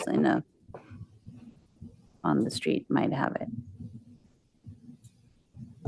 Staff isn't clear on that one. We can review it to see what's nearby, but this particular pole at this time doesn't have any parking signage. There was a comment earlier, I believe by the applicant saying that there was going to be some signage noting that the equipment was on the pole.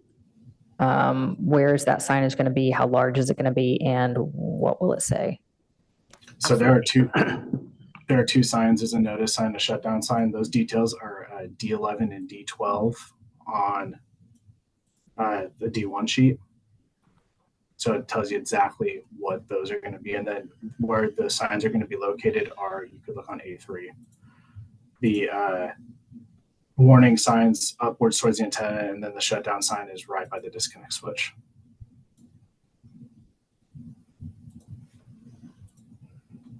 Can we pull up the elevations and see where the signs are?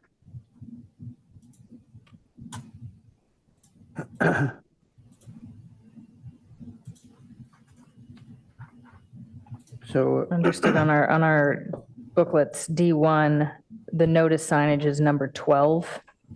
Mm-hmm. And then oh God, I cannot read this. It looks like it says 5 inches by 7 or 8 inches. I can't read that. 7 inches. And then the shutdown sign is the one below it at number 11. That does not have dimensions, but it says on a 3-inch by 4-inch plaque. Is that correct? Yes. And then is there a visual of these shown on the elevation? Shutdown signage is the small panel there. And then on the opposite direction, like where's the number 12 sign, the notice sign? Where does that live on this pole? It's about 22 feet up. RF Sorry, lines. 22 feet up. Yeah, if you look, So it's really just only for the people who are accessing and maintaining. It's not for like a pedestrian walking by. that's right. Okay, I misunderstood that. I thought that that was a notice for anyone walking No, past it. So this it's is for anybody who does got it. work on the pole. Who does work on it. Understood. Thank you for the clarification. Sure, yeah, we legally do have to place those. Just for clarification on what is possible, would it be possible to put these radio elements in a reduced shroud that is one shroud for the whole item?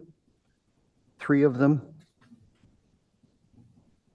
We have done that in other jurisdictions where the code has indicated that that is what they prefer. The disconnect switch will not be in there. That's a PG&E standard, that the disconnect switch is not shrouded with the radios, but we have done that in other jurisdictions. In the city of Palo Alto, they have not told us to do that. So we have just followed what is in the current code.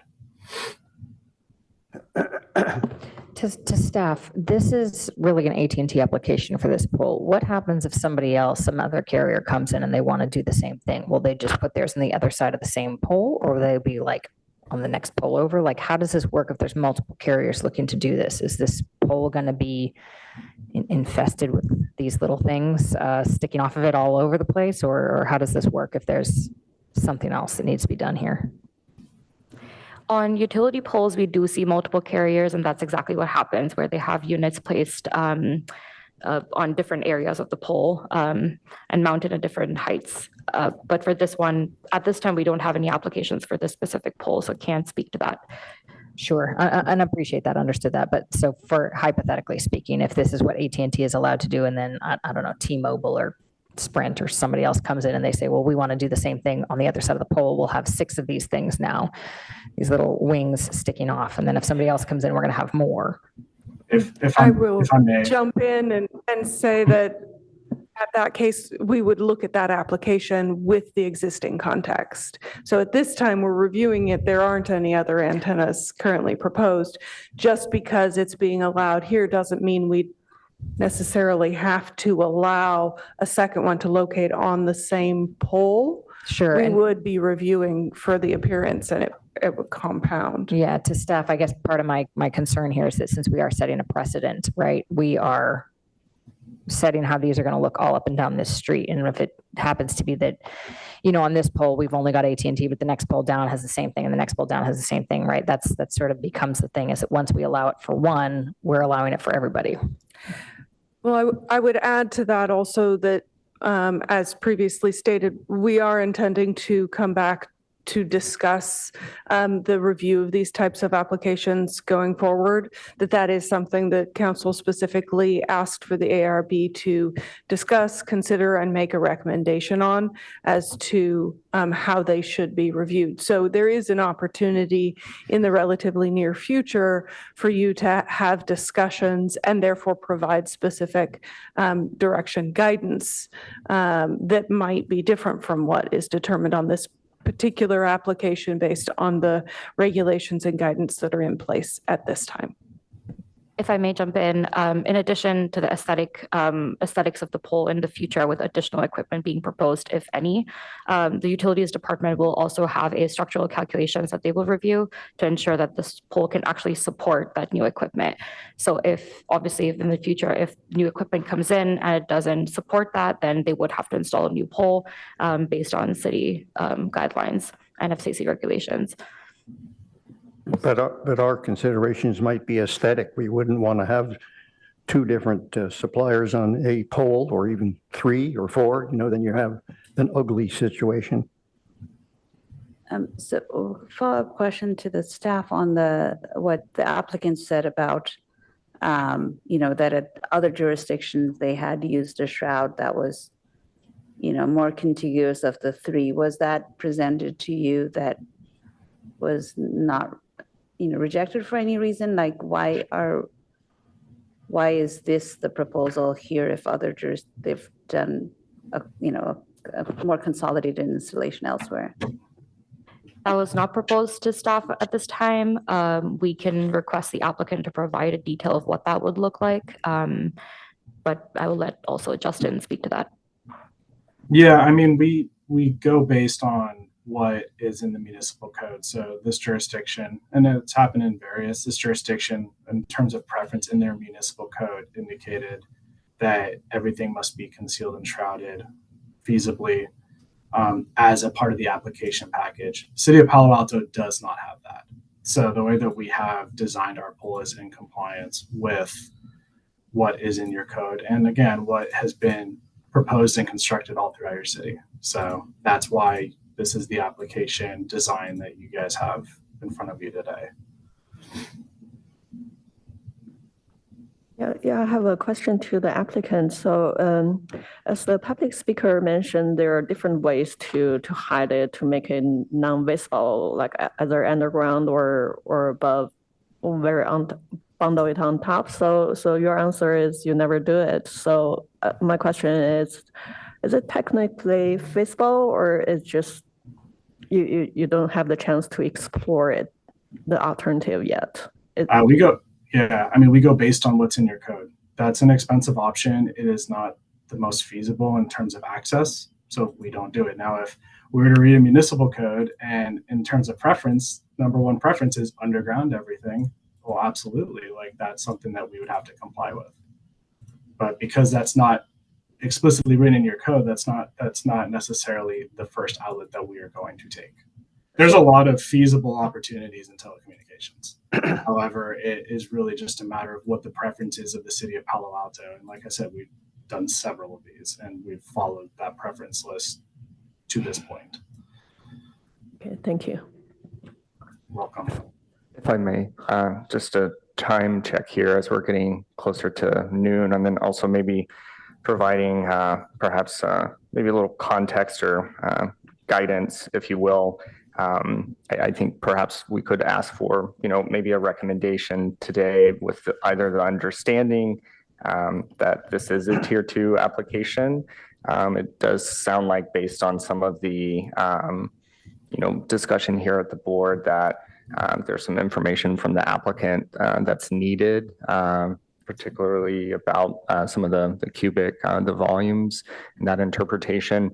And just a little bit further, I think there was some public comments as well as just understanding the purview of the board with findings. While we're kind of in a little bit of a middle space here of having these items returned back to the ARB for an approval of a project with the current standards and the condition that we're in right now, if there's any concerns with some of these findings that the architectural review board would have to make, that's where the project would need to kind of the conversation center around. And it sounds just from the discussion that perhaps finding 3 may be in conflict of that aesthetic quality. So just wanted to provide that little bit context here to the board and provide a time check.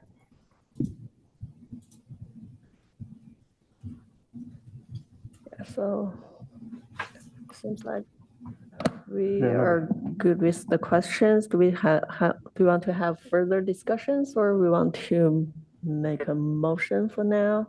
Because we do have, it seems like we do need to have some additional information to make the applicant, to make the application completed. Yeah, I'm hesitant to continue the conversation without confirming some of this information. But at the same time, if we do choose to continue to a date uncertain, it would be advisable to make sure the applicant has what the information, like they know what information they need to provide for next time, and they know what the ARB will be sort of focusing on, especially in regards to the 2E and the finding 3. So whether we want to put that into a discussion or we think we've covered it already. Maybe before we go to motions, I just would like to provide another comment. So I get, Peter's guidance about, a must enhance living, quality and these things have to have highest architectural quality. I think I think these factors, to me are kind of dependent on the environment. So I think we have to look at a project differently, or like I would look at it differently if it's on University Avenue versus on a transit road. Page Mill is one side, doesn't have any architectural features, and the other side has just a few office buildings. It's kind of a transit route. So I wonder, also in terms of setting the precedent, like if, are we really setting a precedent, or, are we setting a precedent that is specific to this environment? Because I don't think if we, give guidance here, the same guidance, can be used as a precedent on University Avenue, on El Camino. And so I think that's a little bit what I'm struggling with. And I'm, I raised the issue about the underground, cabinet early on.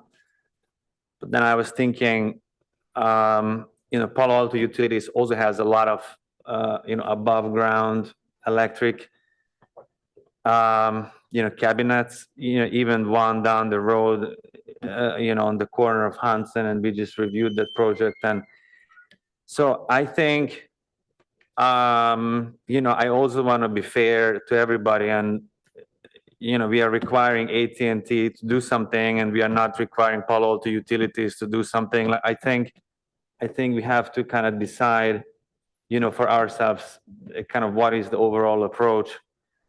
So I think that's another thing that I'm struggling with. Initially I would be like, yeah, definitely let's require them to put it underground.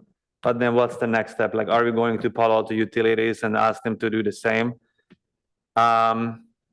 And then the third thing I would say is, we now have these 4 things on the pole, and I think the disconnect. I think we all agree, like, that should not be on the pole. I mean, the fact that it's hard to give people the key, like that's, I mean, that's not really an argument. So the disconnect is in the cabinet now. I just put it back there. So now we are down to 3. So now we have 3 boxes. I'm not saying it's pretty, but it's also not like super ugly. And, maybe, there is a way to put them into one, larger cabinet, or arrange them in a circular, fashion, maybe, so I think there are probably some kind of, aesthetic options that, we can look at. But then at the same time, we are also putting traffic lights on the pole, and we are putting like all kinds of signs on poles. So, I mean, these radios are not pretty, but, some of our traffic lights are not pretty either. And then, sometimes, I travel around the world and I go to cities, and some of the traffic lights are like really pretty, in some countries, in some cities. And I'm always thinking like, wow, like why would not every city use this kind of a traffic light? It looks so much better than the other one. So again, I think I don't want to, I don't want to go like overboard with, the aesthetic, standards if we are not following those same aesthetic standards in other applications. And so like these are the 3 things that I'm internally struggling with. And I think, it's very environmentally, specific. Like, this is a transit road. And I feel that, having this kind of electric box or connection box, and having 3 things on the pole that are not, they're not pretty, but not super ugly. Maybe for this environment, it's kind of okay. And also the overall community benefits from the signal. We have a lot of businesses in Stanford Research Park, and we are trying to, attract more businesses. And I think cell phone connection, at some point is something that is a necessity of life. So, especially for those businesses. So, I think we have to balance the two. And, AT&T is a business and, they also have to manage costs. And but we're also trying to make Palo Alto, a place where it's easy to do business. And is this really the location where we are going to, enforce, these things? So I'm not, I just want to put it out there, before we get to motions. That yeah, that's it.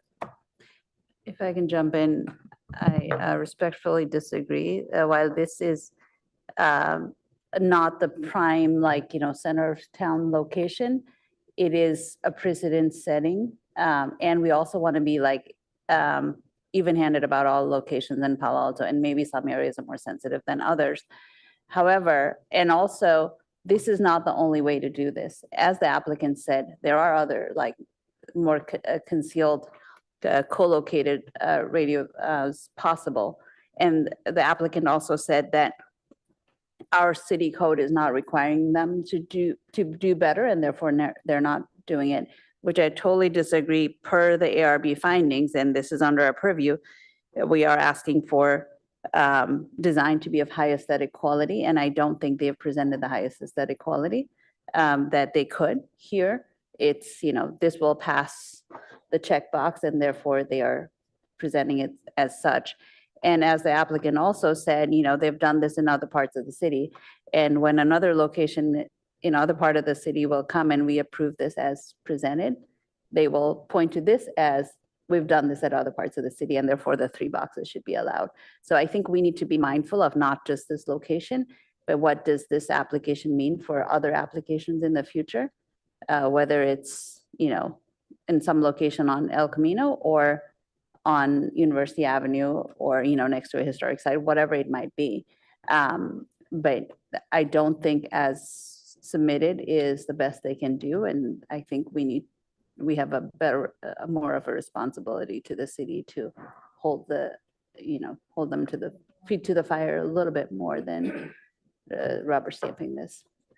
Yeah, I would agree. And thank you so much, Board Member Georgias. You brought up a very good point, for different, we could treat things differently in different settings, like more urban or suburban area. But for this one specific, what I heard from the applicant is there could be some alternatives, and there is still space for them to explore. So we just want to see the options instead of just show whatever their standard practice here.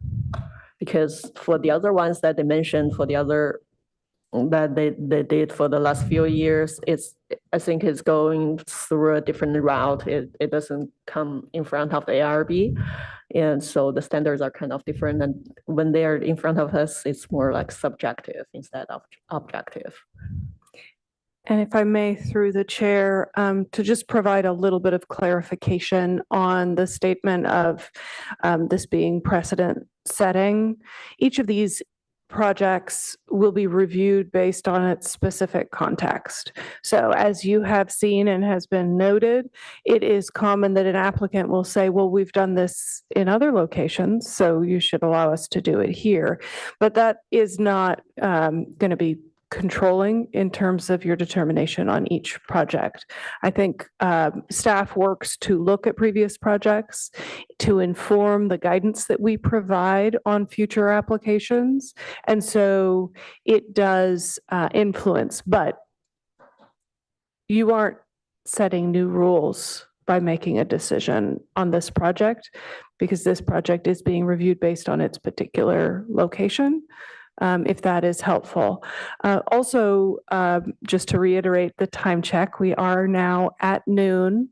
And so it sounds like I'm not hearing a consensus at this point on the project that's before you, but if we could work to give some direction on the additional information or clarification or options you would like to see when they do return, that would be helpful.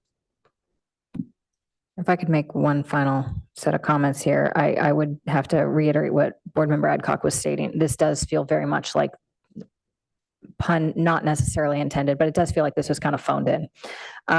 They took what they've done previously, they put it on the paper, they said, we're going to do the same thing here. It felt, regardless of our findings, it felt like it was very much sort of, well, we've done it this way every other time. Why can't we do it this way now? Right? And sort of just, it feels very underwhelming. It does not feel like it's meeting the high aesthetic quality. So I am also, in addition to that, the concept that there's missing information and potentially, again, this calculation item, I do not feel that this is resolved. I do not feel that we have a firm standing on what's supposed to be included and what's not. So on that note, I would just urge my board members, I don't think we can obviously approve it today. I think it would have to be continued to a date uncertain. So if anyone has a disagreement with that, please speak now, but that's sort of where I'm sitting on it now. But to board member Jojo, I think your contextual point is well made. I think my issue is more with the overall concept that, oh, we've done it this way every other time, so we're just going to do it this way here. And oh, well, it just feels very lack of attention and lack of consideration for the findings that we are trying to have met. So I think they can do better. So do you want to make a motion with the list of what you want them to provide? As chair, I'm going to let you do it. And if I may just step in here, so I heard date uncertain. We do have some shot clock timelines to adhere to, so date certain would be preferred. And again, but if that shot clock is accurate, I mean, this is one of the things that's sort of unnerving about this entire presentation, is that we're sort of moving forward based on information that may or may not be inaccurate. So assuming that the shot clock is accurate, yes, we would have to move to a date certain. Yes, under having that understanding, also in an effort to move the application forward, I think providing a date certain to the applicant with clear direction would be in their best interest. We do have some meetings in October. Just for discussion here, October 2nd, that is a quick turnaround, and then October 16th, which would be a little bit longer turnaround on the applicant side to review and take into consideration some of the feedback that may be suggested. So October 16th perhaps would be a ideal date. Can we check with the applicant and see whether it is doable? October 2nd is a 2-week turnaround. I don't know when I'm going to receive your comments. So that would really be the basis of when I would say that we should come back. I would probably lean towards the 16th. However, we do want to have the discussion and get this one over the finish line as quick as possible. I do agree with the gentleman. I do think the 16th is the most feasible to get that done.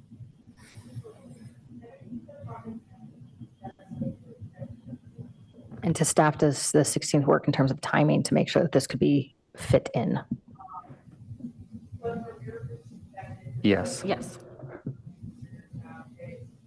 So which means they need to send the revised package by October 9th or the week before the meeting or something like that?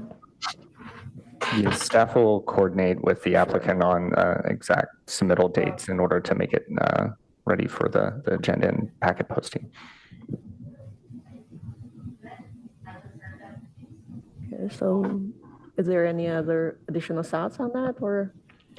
Okay, so with that, I'd like to make a motion to disapprove this project with a date and with a date certain on October 16th. So below are some additional things we want to make. We want you to provide it with us. One is to clarify the cubic feet of the project. And the other is we want to see the alternative solutions on, just the redesign of the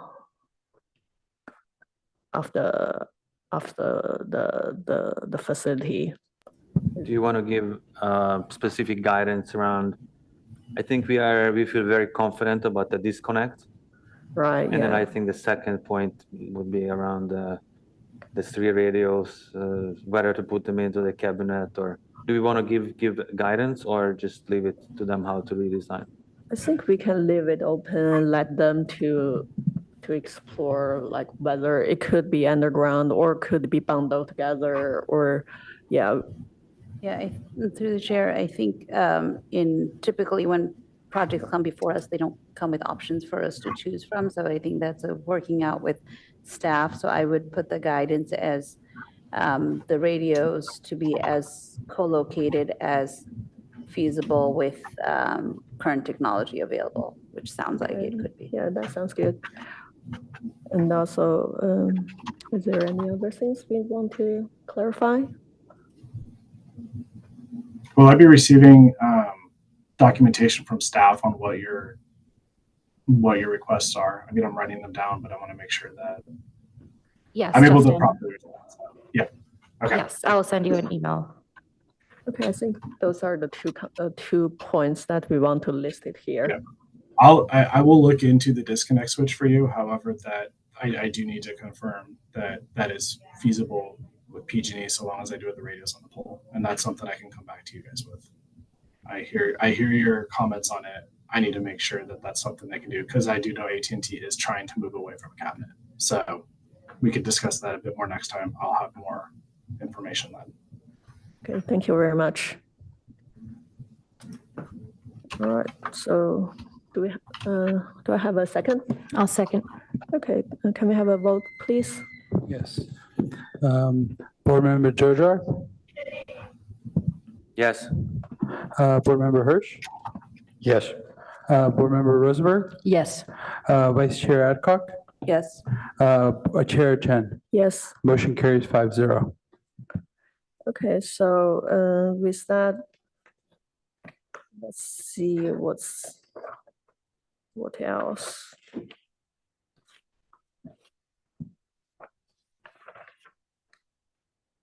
So we don't have meeting minutes. And do we have any board member questions, comments, and announcements? No. Okay, all right. So today's meeting is adjourned. Thank you.